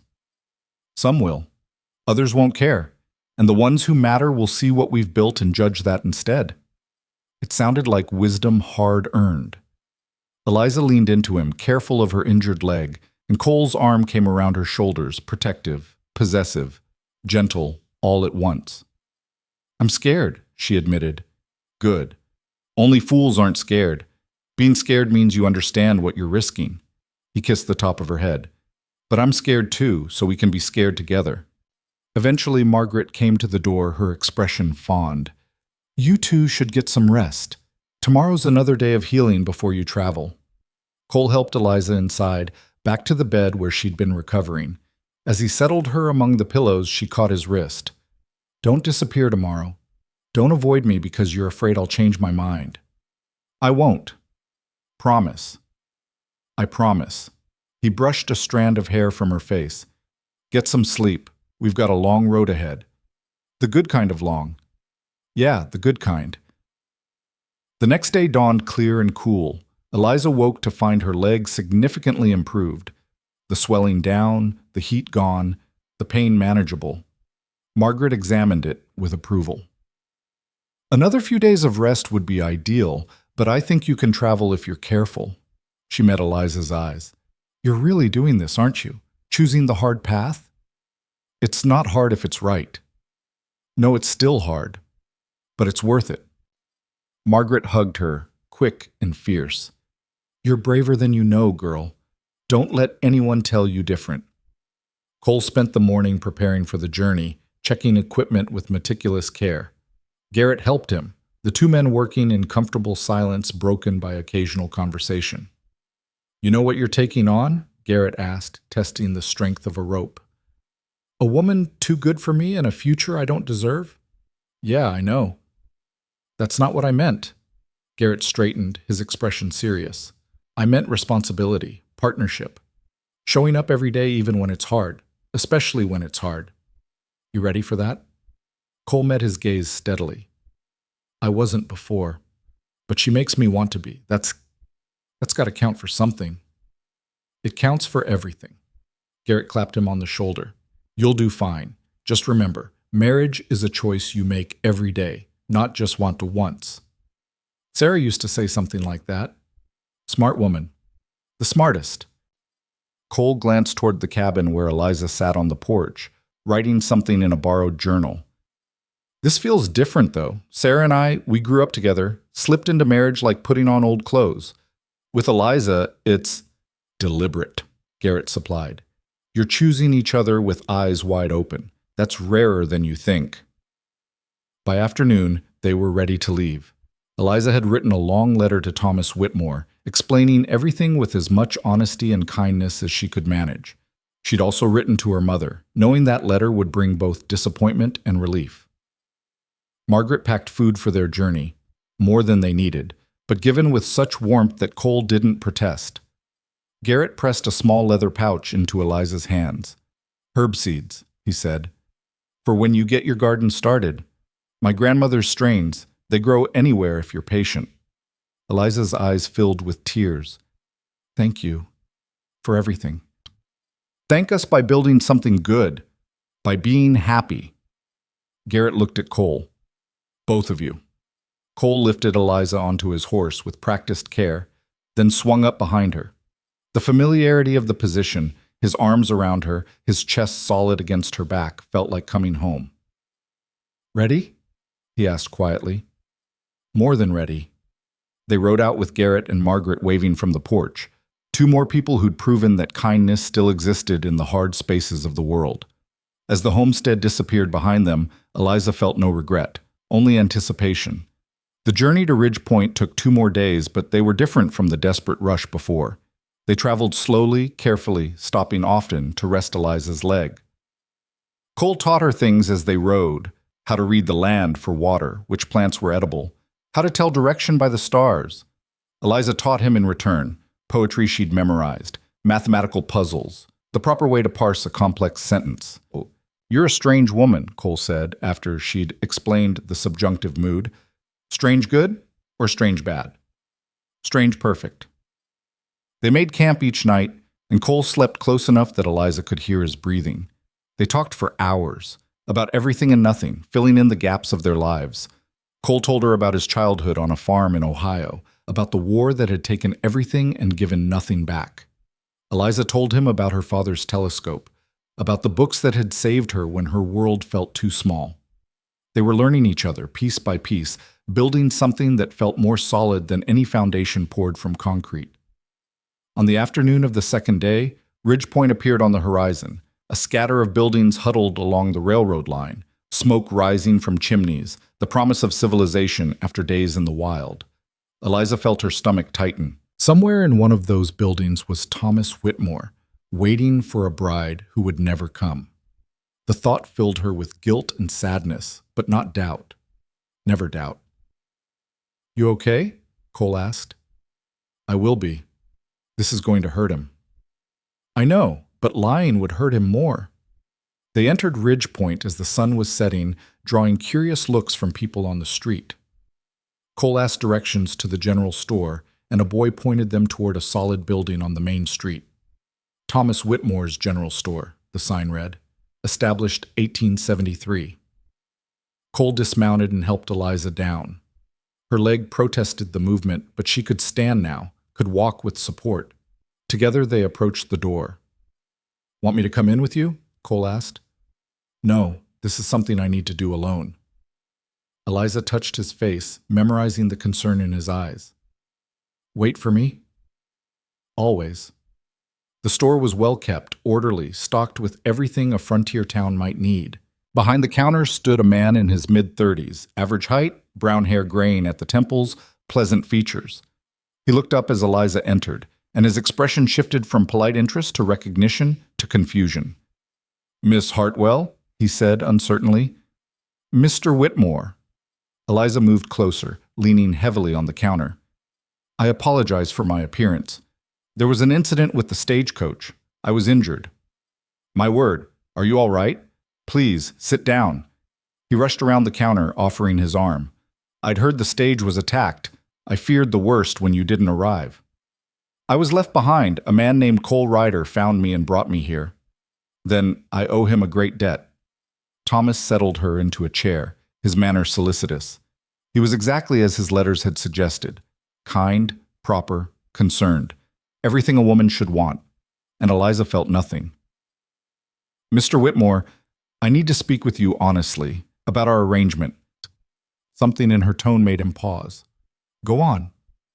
"These past few days I've learned things about myself, about what I want from life, and I've realized that what I thought I wanted when I wrote to you, what your letters promised, it isn't what my heart needs." Thomas's expression grew guarded. "I see. I hold you in the highest regard. Your letters were beautiful, thoughtful. In another life, I think we could have been content together." Eliza pulled the letter from her pocket. "But I can't marry you. It wouldn't be fair to either of us." He took the letter, his hand steady. "Is it the man who brought you here? Ryder? It's not about him replacing you. It's about me understanding that I was running toward an idea instead of a reality. You deserve someone who chooses you specifically, not just the life you represent." Thomas was quiet for a long moment, studying her. Then, surprisingly, he smiled, sad but genuine. "You know what's strange? I'm disappointed, but not devastated. Maybe I was doing the same thing, choosing an idea of a wife instead of a specific woman." He set the letter on the counter. "Will you stay in Ridge Point?" "No, Cole and I are going to file a claim on some land northwest of here, build a homestead." That's hard country. I know, but it's ours. Our choice. Thomas extended his hand and Eliza shook it. Then I wish you well, Miss Hartwell.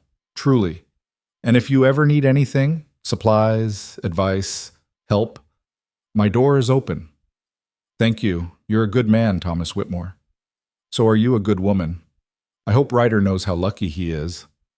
Eliza left the store feeling lighter, the last obligation discharged. Cole was waiting across the street, his face anxious. When he saw her expression, relief flooded his features. It's done? It's done. She took his hand. Now what? Now we get your leg properly looked at by the doctor. Then we find a place to stay tonight. And tomorrow, he paused, his eyes bright. Tomorrow, we start building our future. Our future, Eliza repeated, loving the sound of it. I like that. They walked down the street together, Cole supporting her weight, both of them leaning into an uncertain tomorrow with nothing but each other and the fierce determination to make it work. Dr. Morrison's office occupied the second floor of a building that also housed the telegraph office and a small law practice. Cole helped Eliza up the narrow stairs, his hand steady at her back, and knocked on the door marked with a faded wooden sign that read, Medical Services. The man who answered was in his 60s, with wire-rimmed spectacles and the efficient air of someone who'd seen every injury the frontier could produce. He took one look at Eliza's splinted leg and gestured them inside. Stagecoach attack? He asked, already moving to clear his examination table. How did you know? Eliza asked. Because nothing else produces that particular combination of road dust, dried blood, and barely healed desperation. Morrison helped her onto the table with surprising gentleness. Let's see what we're working with. Cole stood back while Morrison unwrapped the bandages and examined the leg with professional thoroughness. The doctor's hands were steady, his touch clinical but not unkind. After several minutes of prodding and manipulation that made Eliza bite her lip against crying out, Morrison sat back. Whoever set this knew what they were doing. Clean break, well-aligned, properly splinted. He glanced at Cole. You? Army medic training. It shows. She's lucky you found her. Morrison began rewrapping the leg with fresh bandages. The bone's healing properly, no signs of infection taking hold. You'll need to keep weight off it for another 4 weeks minimum, 6 to be safe. After that, gradual walking with a cane. Full recovery will take 3 to 4 months. 4 months? Eliza repeated, her heart sinking. 4 months of being unable to work, unable to help build the homestead she and Cole had talked about through the nights. Morrison must have seen her expression. I know it's not what you want to hear, young lady, but bones heal on their own schedule. Push too hard too fast and you'll end up with a permanent limp, or worse. Patience now means full mobility later. I understand. Do you have somewhere to stay while you recover? Family in town? Cole and Eliza exchanged a glance. They hadn't discussed this part yet, the practical reality of the next few months. We're figuring that out, Cole said carefully. Morrison's shrewd eyes moved between them, reading the situation with the same clinical efficiency he'd used on Eliza's leg. I see. Well, Mrs. Patterson, who runs the boarding house, owes me a favor. I delivered her grandson last winter during the worst blizzard in 20 years. I can speak to her about an extended rate for a room. We can pay our way, Cole said, his pride showing. I'm sure you can. But Margaret Patterson is a practical woman who understands that a young couple just starting out might appreciate kindness. Morrison finished bandaging and helped Eliza sit up. Besides, she's been complaining for months about needing help with accounts and correspondence. If Miss Hartwell here can read and write— I can, Eliza said quickly. I'm quite good with figures, actually. Then it's an arrangement that benefits everyone. You get a place to heal, Margaret gets help she needs, and everyone maintains their dignity. That's how communities survive out here. Mutual benefit, not charity. Relief flooded through Eliza. Thank you, Dr. Morrison. Thank me by healing properly and not doing anything foolish. He turned to Cole. And you. Make sure she actually rests. I've seen too many stubborn women try to get back on their feet too soon because they don't want to be a burden. 4 weeks minimum. I mean it. I'll make sure, Cole promised. They left Morrison's office with a jar of salve, instructions written in careful script, and directions to Patterson's boarding house. The sun had set while they were inside, leaving Ridgepoint bathed in the orange glow of oil lamps being lit in windows. 4 months, Eliza said as they walked slowly down the street. Cole, that's the entire summer. By the time I can work properly, it'll be nearly fall. So we adjust the plan. But the homestead, building the cabin before winter, we'll still be there in the spring. Cole stopped, turning to face her. Eliza, I didn't choose you because you could work like a mule. I chose you because of who you are. We've got time. We'll use it wisely. You can't build a homestead alone. Who said I'd be alone? He smiled slightly. You can sketch plans, figure out where things should go, order supplies. I can do the heavy labor. By the time you're healed, we'll have everything ready to move. You make it sound simple. It is simple. It's just not easy. But we already knew that. Patterson's boarding house was a 2-story structure at the edge of town, well-maintained and welcoming. Margaret Patterson herself answered Cole's knock. A formidable woman in her 50s with steel-gray hair and eyes that missed nothing. You'd be the couple Doc Morrison sent over, she said without preamble. Come in, come in. No sense standing on the porch letting bugs in. The interior was clean and comfortable, smelling of beeswax and bread. Margaret led them to a sitting room and gestured for Eliza to sit. Let's see the leg, then. Eliza lifted her skirt enough to show the bandages. Margaret examined them with the same thorough attention the doctor had used, then nodded with satisfaction. Morrison does good work. You'll heal properly if you don't do anything stupid. She fixed Eliza with a penetrating stare. Doc says you can help with my accounts? Yes, ma'am. I'm good with numbers and I write a clear hand. Educated girl, then. What brings you to Ridgepoint? The question was direct, almost aggressive. Eliza met it head on. I was supposed to marry Thomas Whitmore, but circumstances changed during the journey here, and I realized I couldn't go through with it. Cole and I planned to file a homestead claim and build a life together. Margaret's expression didn't change, but something shifted in her eyes. Approval, maybe, or respect. Takes courage to change course when you realize you're headed the wrong direction. I did the same thing once, left a perfectly good marriage in Philadelphia to come west with nothing but stubbornness and hope. She stood, businesslike. I've got a room that'll suit you. Ground floor so you won't have to manage stairs. It's small, but it's clean and the bed's good. As for payment, 50 cents a week for the room and 2 meals a day. You help me with accounts and correspondence 3 hours every afternoon, and we'll call it even. That's more than generous, Cole said.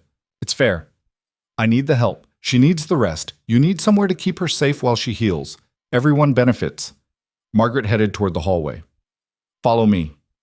The room was indeed small, barely large enough for a bed, a washstand, and a single chair, but it was spotlessly clean and the window looked out onto a small garden. Eliza felt tears prick her eyes at the simple kindness of it. Thank you, Mrs. Patterson. Margaret. If we're going to be working together, may as well use given names. She paused at the door. One more thing. I run a respectable house. I don't care what arrangements you two make between yourselves, but while you're under my roof, unmarried couples keep to separate rooms. Cole, you can have the room at the end of the hall upstairs. Same rate. That's fair, Cole said. Good. Get yourselves settled. Supper's in an hour. Nothing fancy, just stew and cornbread. You look like you could both use a proper meal. Margaret swept out, leaving them alone. Eliza sank onto the bed, suddenly exhausted. The events of the past week crashed over her all at once. The attack, the pain, the fear, the impossible choice she'd made, the conversation with Thomas Whitmore. It was too much, all of it, and for a moment she felt herself fracturing. Cole was beside her immediately, his arms around her, letting her collapse against his chest. It's all right, he murmured. You can fall apart now. I've got you. So she did. Great shaking sobs that came from somewhere deep and primal, releasing all the terror and pain and uncertainty she'd been holding back. Cole held her through it, one hand stroking her hair, his heartbeat steady beneath her ear. When the storm finally passed, Eliza pulled back, embarrassed. I'm sorry. I don't know where that came from. From surviving something that should have killed you. From making the hardest choice of your life. From finally being somewhere safe enough to feel everything you've been too busy surviving to feel before. Cole wiped tears from her cheeks with his thumb. Don't apologize for being human. I must look terrible. You look beautiful. Terrifying and beautiful and stronger than you know. She kissed him then, not the careful, tentative kiss from before, but something deeper, more desperate. Cole responded in kind, his hands cradling her face like she was precious and fragile and fierce all at once. When they broke apart, both breathing hard, Cole rested his forehead against hers. We should probably go to supper before Margaret comes looking for us. Probably. Neither of them moved. Cole? Yeah? I'm scared. Of all of it. Of failing, of my leg not healing right, of winter coming and us not being ready, of not being enough. Stop. His voice was firm but gentle. You are enough. You're more than enough. And yes, we're going to face hard things. Things that might break us if we let them. But we won't let them. We'll face them together and we'll come out the other side and we'll be stronger for it. How can you be so sure?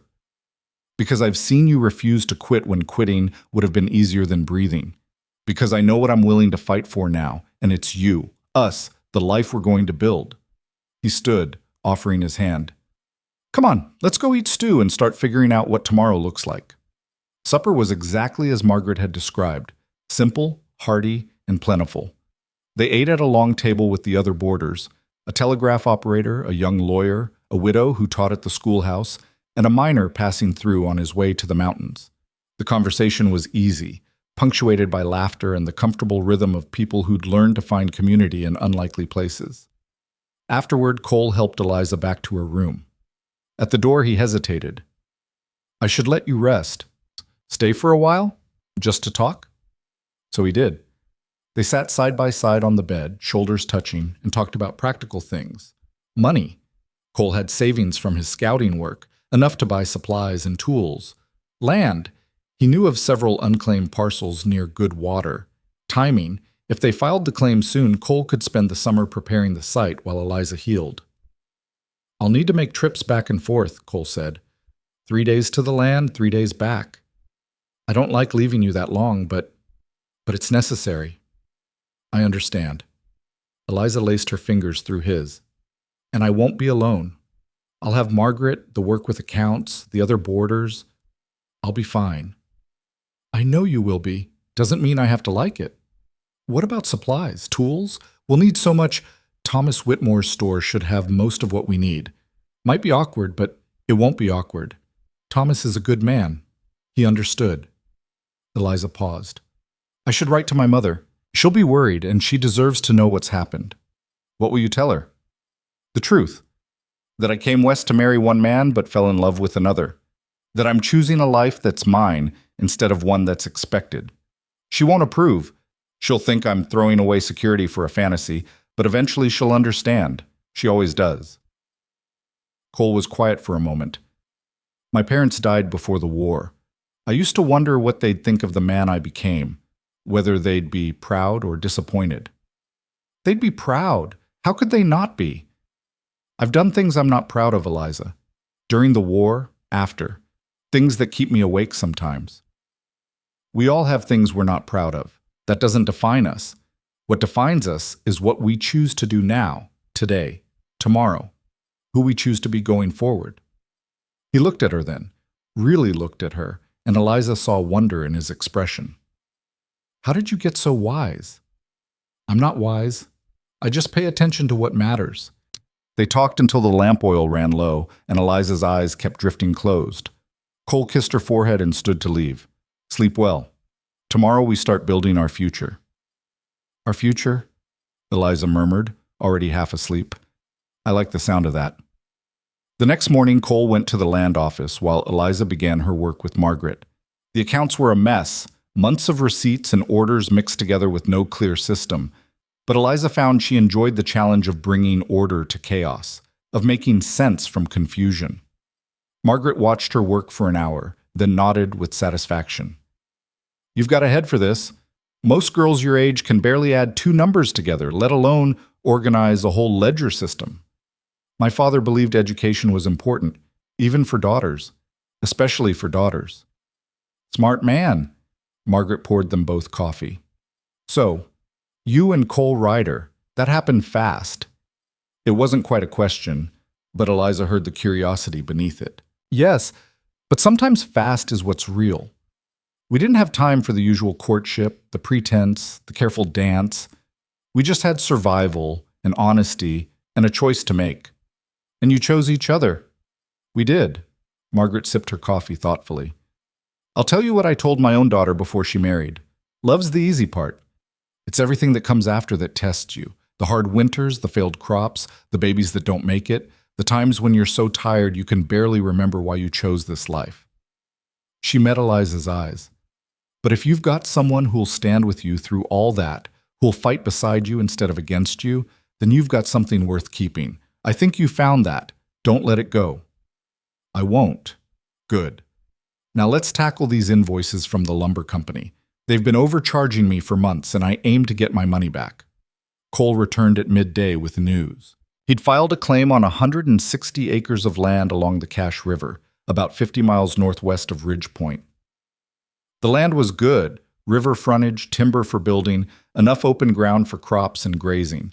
They had 5 years to prove up the claim by building a dwelling and cultivating the land. 5 years seems like forever, Eliza said. It'll pass faster than you think, especially once we start building. Cole spread a rough map on Margaret's kitchen table.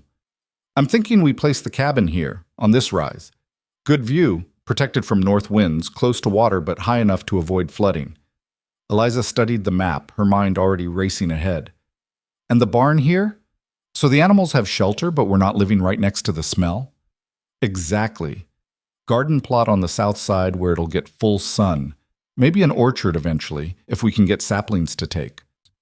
They planned for hours, sketching ideas, calculating costs, arguing good-naturedly about priorities. Margaret watched them with an expression that might have been nostalgia. You remind me of me and Patterson those first years, so full of hope and plans. Her smile was bittersweet.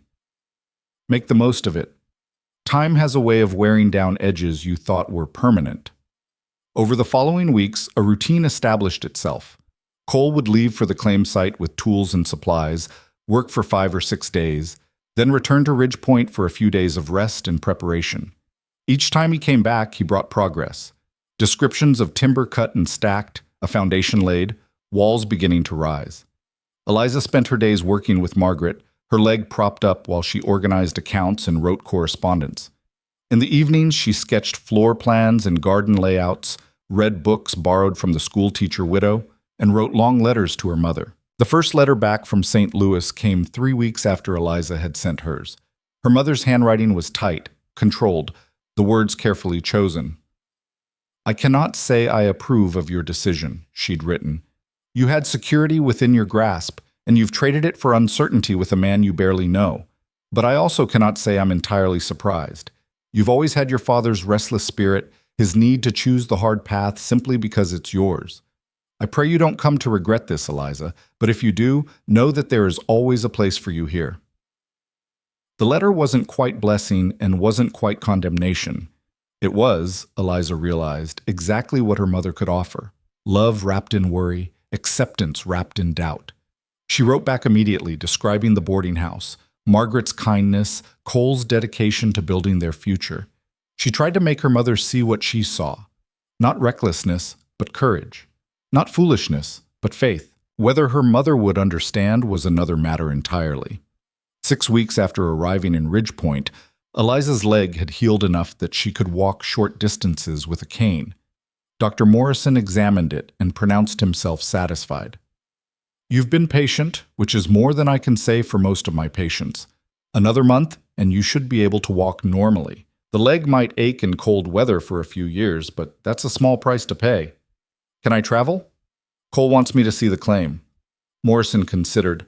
Short distances with frequent rests? Yes, but no hard riding, no long days in the saddle.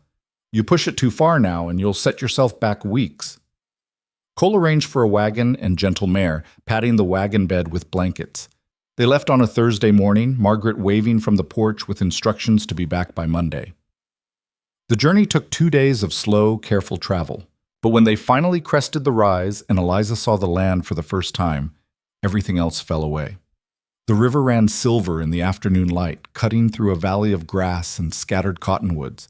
And there, on the rise exactly where Cole had marked it on his map, stood the skeleton of a cabin. The walls were up, solid and true. The roof was half-finished, timber beams reaching toward the sky like the ribs of some great creature taking form. "Cole," Eliza breathed, "it's real. It's actually real." "Did you doubt it?" "No, but seeing it," her voice caught. "You built this. With your own hands you built this. We built this. You drew the plans, figured out the dimensions, ordered the right supplies. I just did the heavy lifting." He helped her down from the wagon, and they walked together to the cabin. Up close, Eliza could see the care in every joint, every corner. The walls were straight and strong. The door frame was perfectly square. The window openings faced south to catch winter sun. "There's still so much to do," Cole said, pointing out what remained.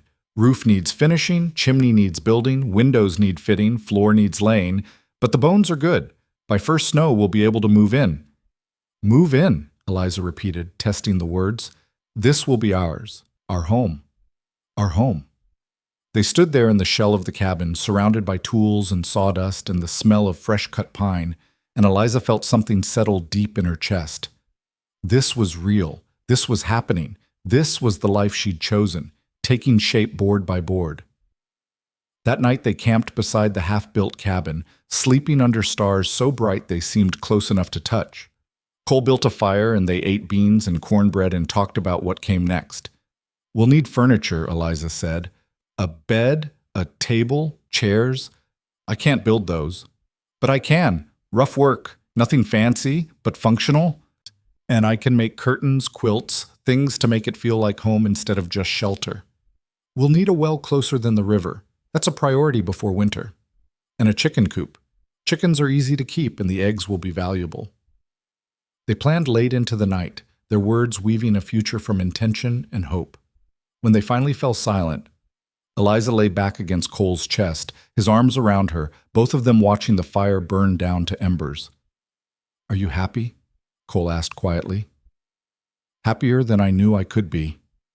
Even with all the work ahead, all the uncertainty. Especially because of it. This is ours, Cole. Not handed to us, not inherited, not given by someone else's generosity. Ours. We're building it from nothing, and that makes it mean everything." Cole tightened his arms around her. "I love you. I don't think I've said that yet, not in so many words. But I do. I love you, Eliza Hartwell." The words hung in the air between them, precious and new and absolutely true. "I love you too. I think I have since you pulled me out of that darkness and refused to let me quit. You never would have quit. That's not in you. Maybe not. But you made me braver. You make me want to be worthy of what we're building. You already are." They stayed like that until sleep claimed them, wrapped in each other and the promise of tomorrow. The next day, Cole showed Eliza everything: the timber he'd cut and stacked for winter fuel, the garden plot he'd cleared and fenced against deer, the root cellar he'd dug into the hillside for storing vegetables. Every detail spoke of forethought and care, of a man building not just for himself, but for a future shared. "There's one more thing," Cole said, leading her to a small clearing beyond the cabin site. "I've been saving this to show you." In the clearing, surrounded by wildflowers, stood a marker, a simple wooden cross carved with letters. "Sarah Ryder, 1838 to 1863, forever loved." Eliza felt her breath catch. "You brought her here. Not her body. That's still in Ohio, buried beside her parents. But her memory. I needed to lay it somewhere peaceful, somewhere I could say goodbye properly." Cole's voice was rough with emotion. "I loved her. She was my first love, my young love, and losing her nearly destroyed me. But she's gone, and I'm still here, and I think she'd want me to live. Really live, not just exist. She would, I know she would. I needed you to know that I'm not trying to replace her with you. You're not a substitute or a second choice. You're something entirely different, something I never expected to find. A new kind of love, built on different ground." Eliza took his hand, lacing their fingers together. "Thank you for showing me this. for trusting me with your grief. You've trusted me with yours. It's only fair. They stood together in the clearing, honoring the past while choosing the future, and Eliza understood that this was what real love looked like, not forgetting what came before, but making space for what comes next. That evening, as they prepared to return to Ridge Point, Eliza turned back one last time to look at the cabin rising from the prairie. "Next time I come here," she said, "I'm coming to stay." "You sure you'll be ready? Your leg will be healed enough." Dr. Morrison said another month. That takes us to early September. Perfect timing to move in before the weather turns. Cole studied her, then nodded. "Then that's what we'll do, September. We'll move in together, start our life properly." "And get married?" The question surprised them both. Eliza hadn't planned to ask it, but now that the words were out, she found she meant them completely. "You want to marry me?" Cole asked. "I chose you over security and certainty. I chose you over the life I thought I wanted. Of course I want to marry you, unless—" Doubt crept in. "Unless you don't want—" Cole kissed her, hard and sure, cutting off her words. "Yes," he said when they broke apart. "Yes, I want to marry you. I want it legal and binding and permanent. I want everyone to know you're mine and I'm yours. Then we'll do it when we move in. Make it official. We'll need someone to perform the ceremony, a judge or—" The traveling preacher comes through Ridge Point once a month. Margaret mentioned he's due back mid-September. We could ask him. "Then that's what we'll do." Cole pulled her close. "September. We move in, we get married, and we start building our life for real." "For real," Eliza echoed, joy bubbling up through her chest. "I can't wait." They drove back to Ridge Point with their future mapped out before them, concrete, specific, achievable. The uncertainty that had shadowed them since the stagecoach attack had been replaced by something solid and sure. When they arrived at the boarding house, Margaret took one look at their faces and smiled. "You've set a date, haven't you?" "How did you know?" Eliza asked. "Because you're both glowing like you've swallowed the sun. So, when?" "Mid-September. When the traveling preacher comes through." Margaret's smile widened. "Then we've got work to do. You'll need a dress, something practical but pretty, and food for a celebration afterward, and witnesses. The whole town will want to come, you know. Word's gotten around about the couple who chose each other over common sense." "Let them talk," Cole said. "We know what we're doing." "Do you?" Margaret's tone was teasing, but her eyes were serious. "Because marriage isn't just a ceremony and a celebration. It's waking up every day and choosing each other again, even when it's hard. Especially when it's hard." "We know," Eliza said quietly. "We've already been doing it. The ceremony is just making official what's already true." Margaret studied them both, then nodded with satisfaction. "Then you'll do fine. Now come inside. I've got stew on and you both look like you could use a proper meal." The final month before the wedding passed in a flurry of preparation. Cole made his last trips to the claim, finishing the roof and chimney, building furniture, getting everything ready for their arrival. Eliza worked with Margaret on her accounts, while also sewing curtains and planning their small celebration. The dress was Margaret's idea, a practical day dress in deep blue, but with lace at the collar and cuffs, beautiful enough for a wedding, but sturdy enough for frontier life. Eliza sewed it herself in the evenings, each stitch a meditation on the future. Letters continued to arrive from St. Louis. Her mother's tone had shifted slightly, moving from disappointment toward reluctant acceptance. She sent a package, linens that had belonged to Eliza's grandmother, a quilt she'd made herself, and a brief note that said simply, "May your home be filled with love and laughter. You were always brave, Eliza. I hope you've chosen wisely." It wasn't quite approval, but it was close enough. The night before the wedding, Eliza couldn't sleep. She stood at her window looking out at Ridge Point, sleeping under starlight, and thought about all the steps that had led her here. The decision to leave St. Louis, the stagecoach attack, the moments when death had seemed certain, Cole finding her against all odds, the choice to follow her heart instead of her plan. A soft knock on her door pulled her from her thoughts. Margaret stood in the hallway, wrapped in a shawl. "Couldn't sleep either," Margaret said. "Mind if I come in?" They sat together on the bed, two women who'd found unexpected friendship in unlikely circumstances. Are you nervous? Margaret asked, terrified and excited, and certain this is right, all at the same time. That's how you should feel. If you weren't scared, you wouldn't understand what you're committing to. Margaret took Eliza's hand. Tomorrow, you'll make promises. Not just the ones in the ceremony, but the real ones. To show up every day, to do the hard work, to build something that lasts. Those promises aren't made once. They're made every morning when you wake up beside him and choose to stay. I know. Do you? Because the frontier doesn't care about romantic notions. It tests everything, your strength, your patience, your love. There will be days when you wonder if you made a mistake, days when you're so tired and frustrated that you forget why you chose this. That's when the real marriage begins, when you choose each other anyway. Eliza squeezed Margaret's hand. You and your husband, you made it work. We did. We do. But it's work, Eliza. Don't let anyone tell you different. Beautiful work, worthwhile work, but work nonetheless. Margaret stood. Get some sleep. Tomorrow's a big day. After she left, Eliza lay back and closed her eyes. Tomorrow she would marry Cole Ryder. They would move to their half-built cabin and finish making it a home. They would face winters and summers and all the challenges the frontier could throw at them. And they would face it together. That thought, more than anything else, let her finally drift into peaceful sleep. Morning broke cool and clear over Ridge Point, the kind of September day that promised autumn was coming but hadn't quite arrived yet. Eliza woke to find Margaret already in her room, carrying a tray with coffee and fresh biscuits. Wedding day, Margaret said simply, setting the tray on the washstand. Eat something. You'll need your strength. Eliza's stomach was too tight with nerves to feel hungry, but she forced down half a biscuit and some coffee. Through the window, she could see people already gathering in the street, more people than she'd expected for a simple frontier wedding. Word spreads fast in small towns, Margaret said, following her gaze. Everyone loves a good love story, especially one that starts with almost dying and ends with choosing life. I didn't think there'd be this many people. You're part of the community now, whether you plan to be or not. People here take that seriously.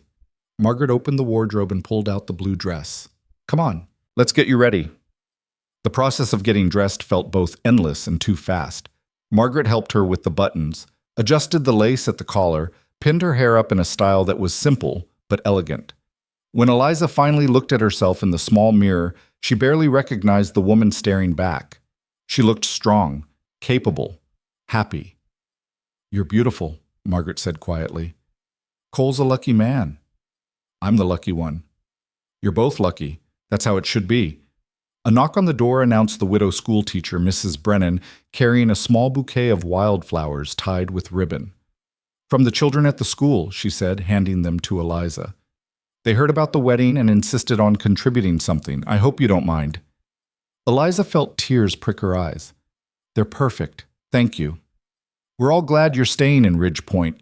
The town needs young people willing to build futures here. Mrs. Brennan smiled. And between you and me, I think you got the better end of the deal. Thomas Whitmore's a good man, but Cole Ryder's a good man with passion. That makes all the difference. The ceremony was set for noon in the small clearing behind the boarding house, where Margaret had planted a garden that was still blooming despite the cooling weather. The traveling preacher, Reverend Walsh, had arrived the night before, a weathered man in his 70s who'd been marrying couples and burying the dead across the frontier for 40 years. I've seen hundreds of weddings, he told Eliza and Cole when they'd met with him. The fancy ones in big city churches, and the simple ones in sod houses with dirt floors. You know what I've learned? The ceremony doesn't matter. What matters is what comes after, the 1,000 small choices that turn a wedding into a marriage.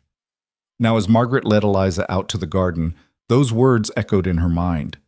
The ceremony didn't matter, but the choice, the deliberate, conscious choice to stand beside Cole and build a life together, that mattered more than anything. The small crowd had gathered in a semicircle around the clearing.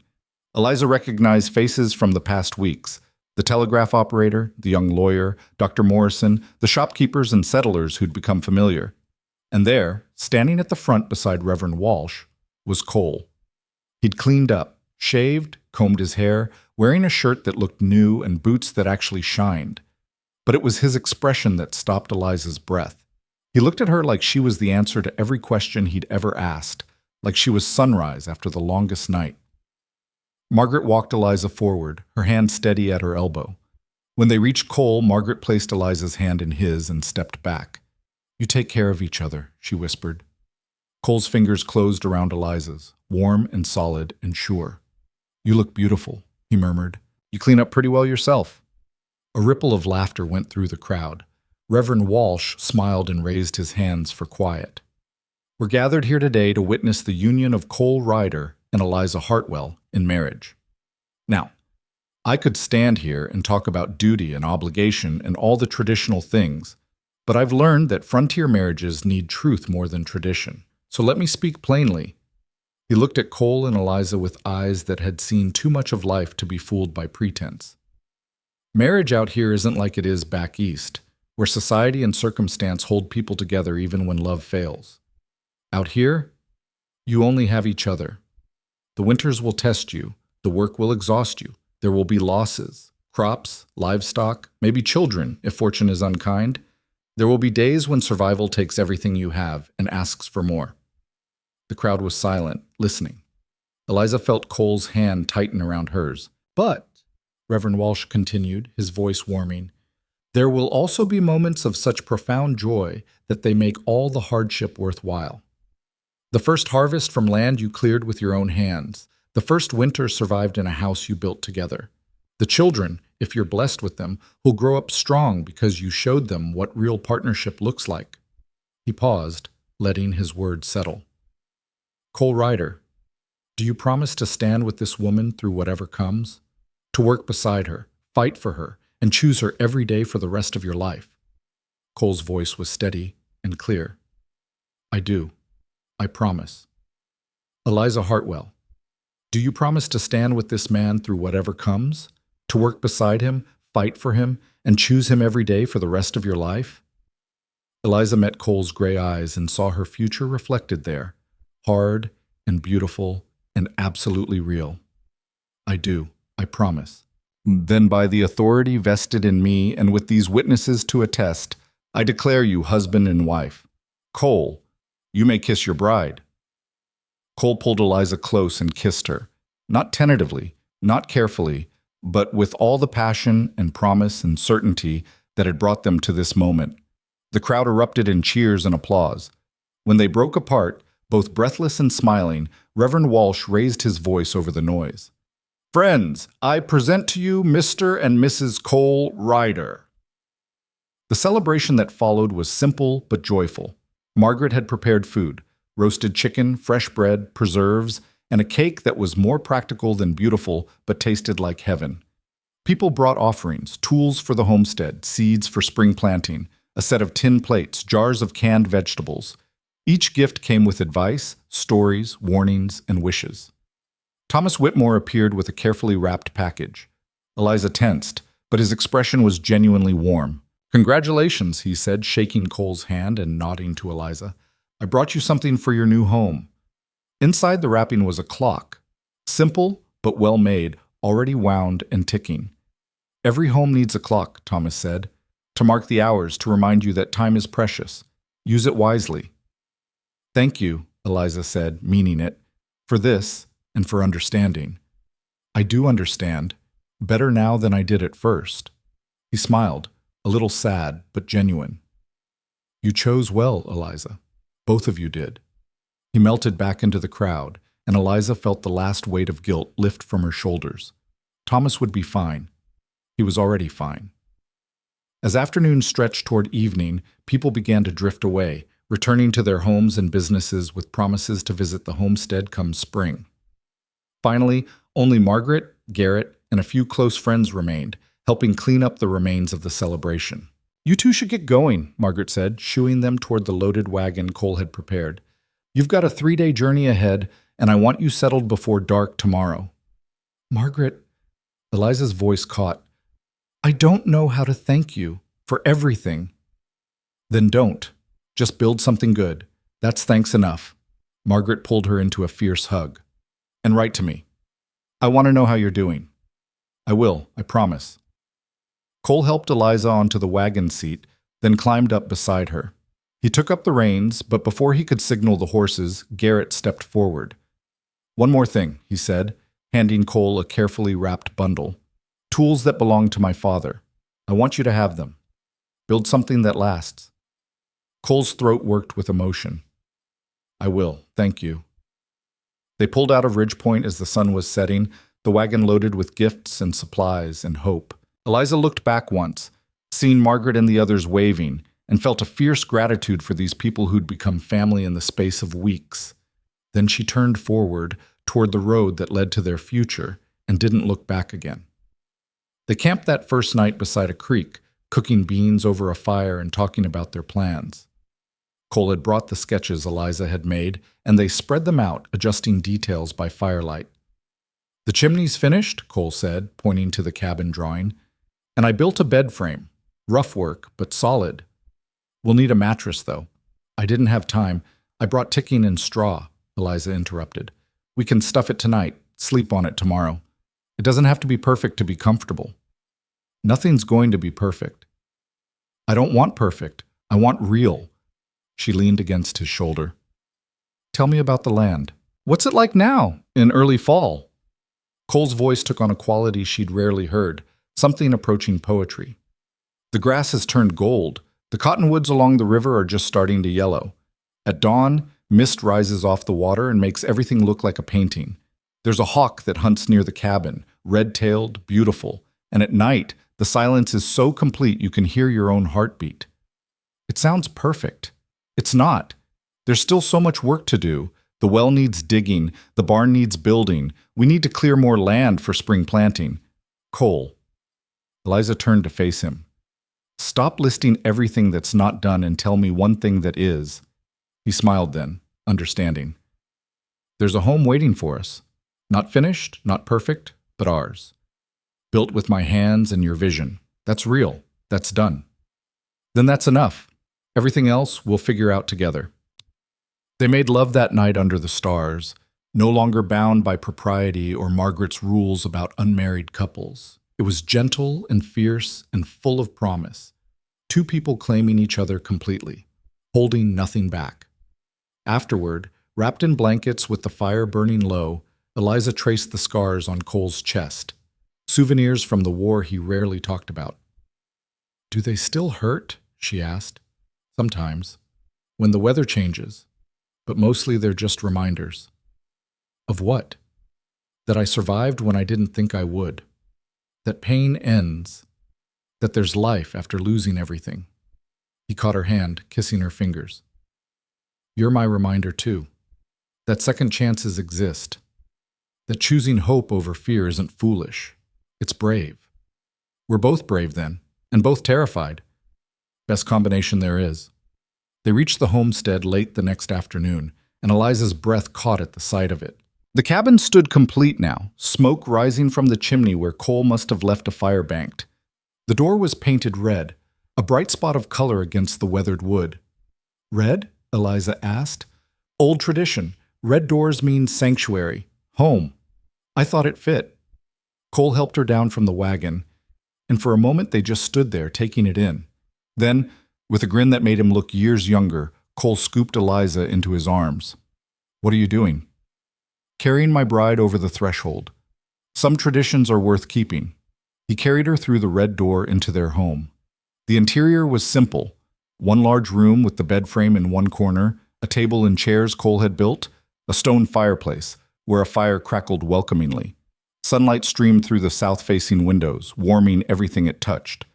On the table sat a jar of wildflowers, clearly picked that morning before Cole had left for Ridgepoint.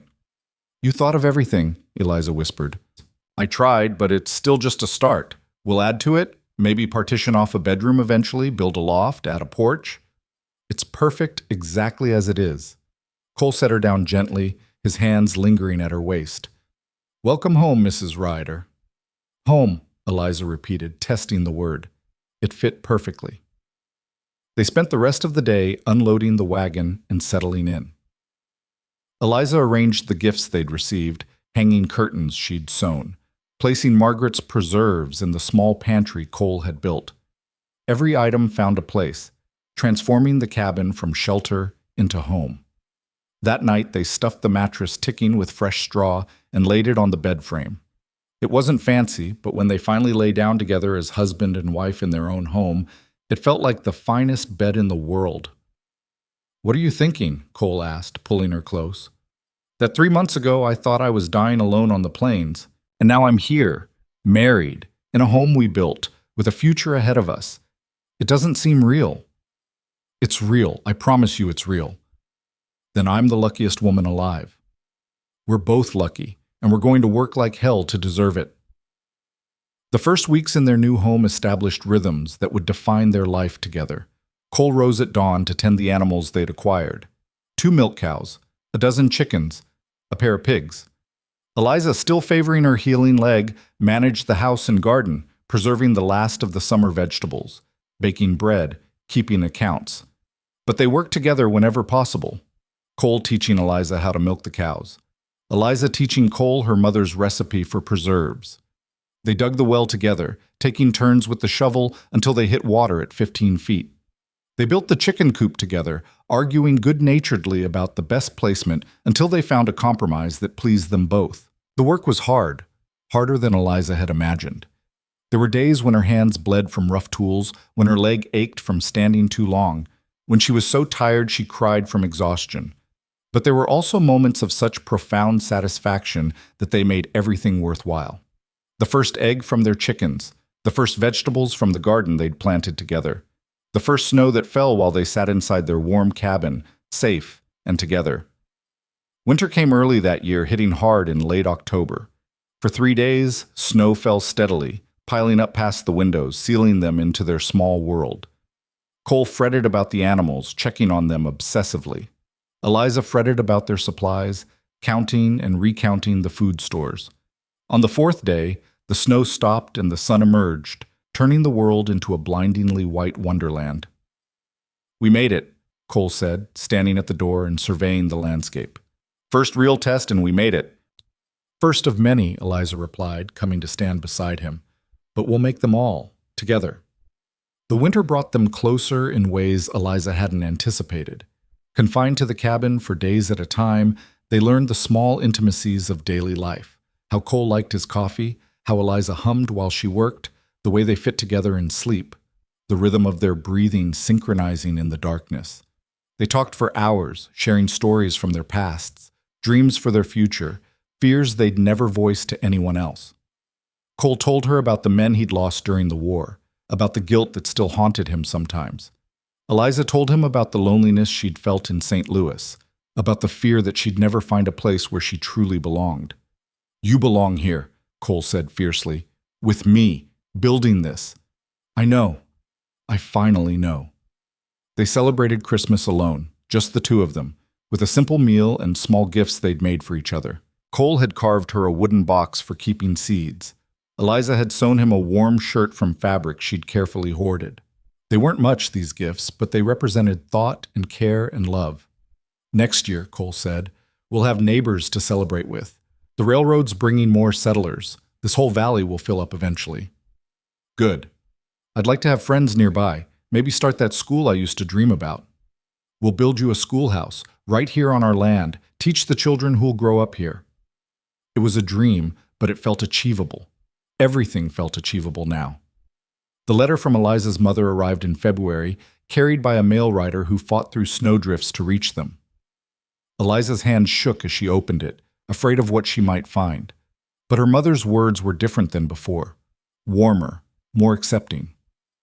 "My dear Eliza," she'd written, "I've had months now to reflect on your choice, and I believe I understand it better. You didn't run away from anything. You ran toward something, toward a life of your own making, toward a man who sees you clearly and loves what he sees.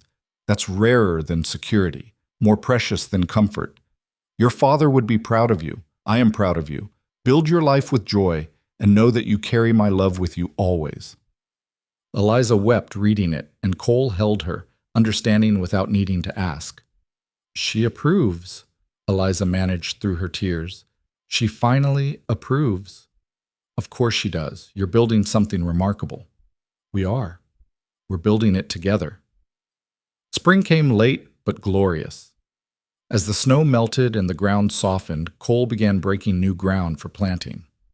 Eliza, her leg fully healed now, worked beside him, learning to handle the plow, to read the soil, to understand the land they'd claimed.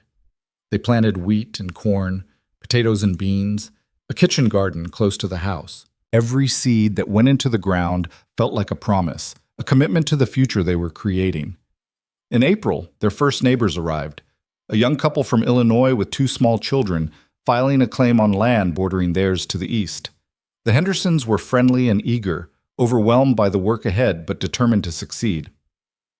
"We heard about you two in Ridgepoint," Mary Henderson said, bouncing her toddler on her hip while her husband and Cole discussed water rights.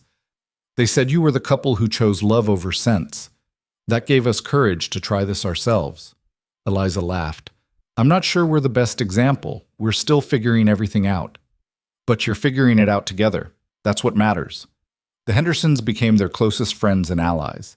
When Cole needed help raising the barn, James Henderson came with tools and muscle. When Mary fell ill during her third pregnancy, Eliza moved into their cabin for a week, caring for the children and keeping the household running. They borrowed and traded, shared labor and meals, became the foundation of a community that would grow over the years. Other families followed, the Petersons filing a claim to the south, the O'Briens to the north. By summer, there were 6 homesteads within a day's ride, and talk had begun about building a proper road to Ridge Point, maybe even establishing their own settlement.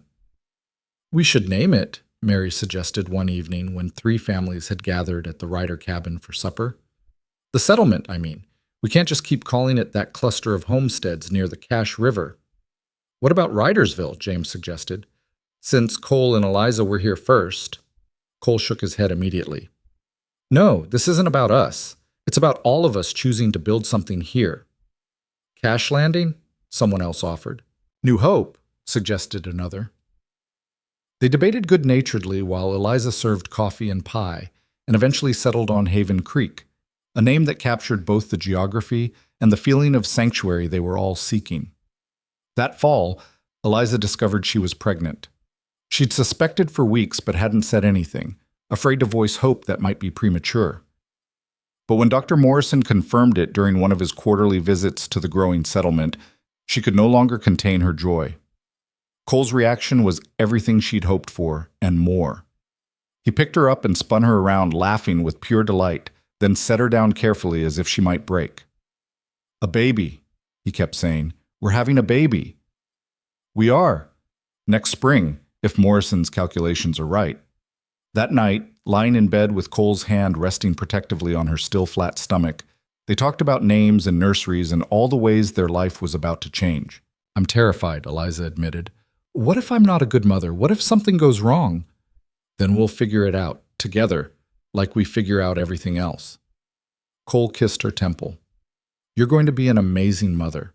Our children are going to grow up knowing they're loved, knowing they can choose their own path, knowing that hard work and honest love are the foundation of everything good." "Our children," Eliza repeated. "Plural?" "If we're lucky. I want a house full. A dynasty of stubborn, brave kids who'll build on what we started." "A dynasty," Eliza laughed. "I like the sound of that." The pregnancy was relatively easy, despite the hard work of frontier life. Eliza continued managing the household and garden, though Cole insisted she let him handle anything too strenuous. Mary Henderson, heavily pregnant with her own 4th child, became a source of advice and companionship. "It's different out here than back east," Mary said one afternoon while they were shelling peas together. "Back there, women had servants and doctors and lying in hospitals. Here, we have each other and our own strength. But you know what? I think we're better for it. Our children will be born into honest work and genuine community, not artifice and pretense." "Do you ever miss it, though? The easier life?" Mary considered. "Sometimes. Especially when I'm doing laundry in the creek or churning butter until my arms ache. But then I look at my children running free, at the land we're building on, at James working beside me instead of disappearing to some office all day. And no, I don't miss it enough to want it back." Eliza understood completely. Her own memories of St. Louis had faded to pale sketches compared to the vivid reality of her life in Haven Creek. This was real. This was hers. This was home. Winter came again, their second in the cabin, and this time they were prepared. The root cellar was full of vegetables, the barn stocked with hay, the cabin snug and warm. Eliza's belly swelled as the snow piled up outside, and Cole talked to the baby constantly, telling stories about the life waiting beyond the cabin walls. The baby came in March, during a late snowstorm that trapped them in the cabin with only Mary Henderson and Cole as midwives. The labor was long and hard, and there were moments when Eliza thought she might not survive it. But Mary's steady voice kept her grounded, and Cole's hands never left hers, and finally, as dawn broke gray over the snow-covered prairie, their daughter arrived. Sarah Grace Ryder, named for the wife Cole had lost, and the grace that had brought Eliza to him. Cole wept when he held her for the first time, this tiny, perfect human they'd created together. She's beautiful. She's perfect. She's ours. She is, Eliza whispered, exhausted but triumphant. She's the best thing we've ever built. Sarah was a healthy, hungry baby who fit perfectly into their life.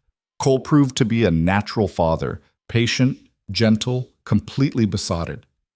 Eliza watched him rock their daughter to sleep and saw layers of grief and guilt finally peel away, replaced by hope and joy.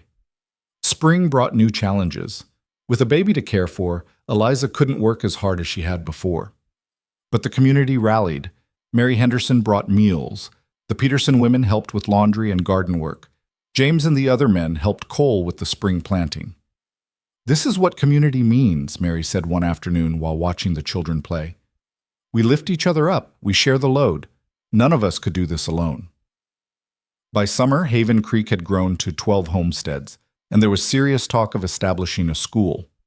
The families met in the Ryder barn, the largest gathering space available, to discuss the plan. "We need a teacher," someone pointed out. All eyes turned to Eliza. "I was thinking about it," she admitted. "If Cole can spare me a few hours a day, I could teach the basics. Reading, writing, arithmetic. We'd need to build a schoolhouse, though." "We can do that," James Henderson said immediately. "We built all our cabins. A schoolhouse is the same principle, just for learning instead of living." The men agreed to donate labor, the women agreed to help furnish it. By the end of the meeting, they had a plan and a commitment.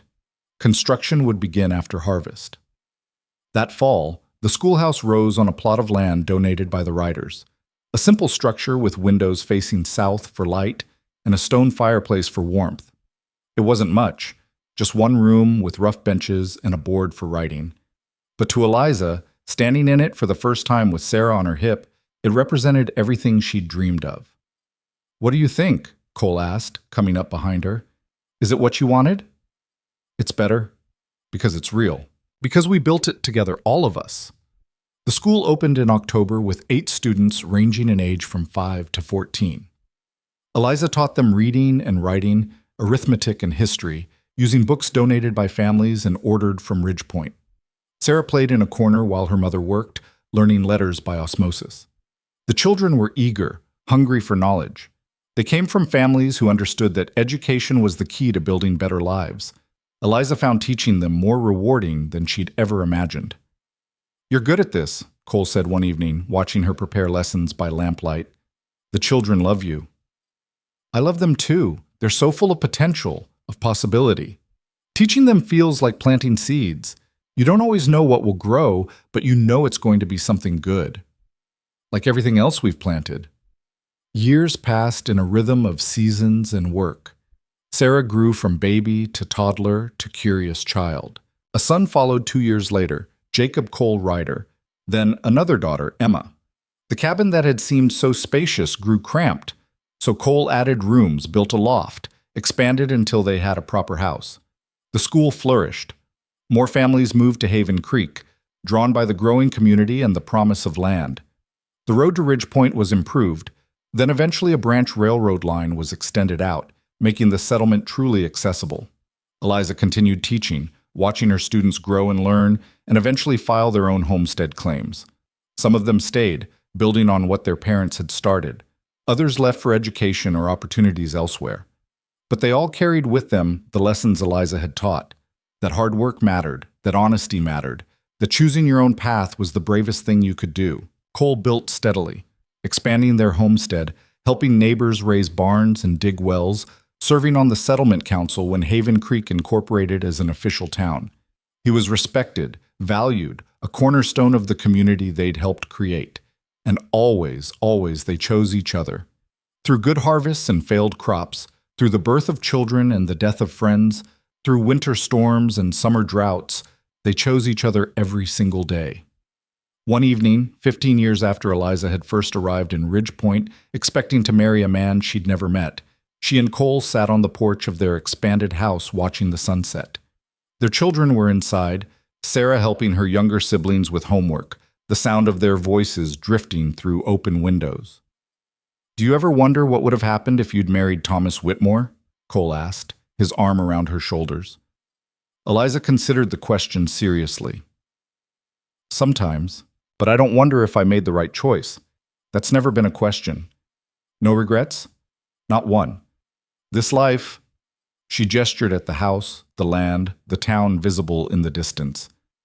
"It's been harder than anything I imagined, but it's also been more real, more mine, more meaningful than any comfortable life could have been." "Ours," Cole corrected gently. "More ours." "Ours," Eliza agreed, leaning into him. "Always ours." They sat together as the sky turned from gold to pink to purple. Two people who'd chosen each other against all odds and built something that would outlast them both. Not because it was easy, but because it was real. Not because it was safe, but because it was theirs. Inside, Sarah called that supper was ready. Cole stood, offering Eliza his hand, the same gesture he'd made hundreds of times over the years. She took it, as she always did, and they walked together into the warm house filled with the noise and chaos and love of the life they'd built. The woman who'd been left to die on the Colorado plains had become someone else entirely. Not because she'd been saved, but because she'd chosen to save herself. She'd chosen hope over despair, love over security, partnership over loneliness. She'd chosen to build something from nothing, and in doing so, had built everything. And in the end, that was the only story that mattered. Not the one she'd planned, but the one she'd lived. Not the safe path, but the true one. Not the life she'd expected, but the life she'd earned, brick by brick, choice by choice, day by day. It was enough. It was more than enough. It was everything.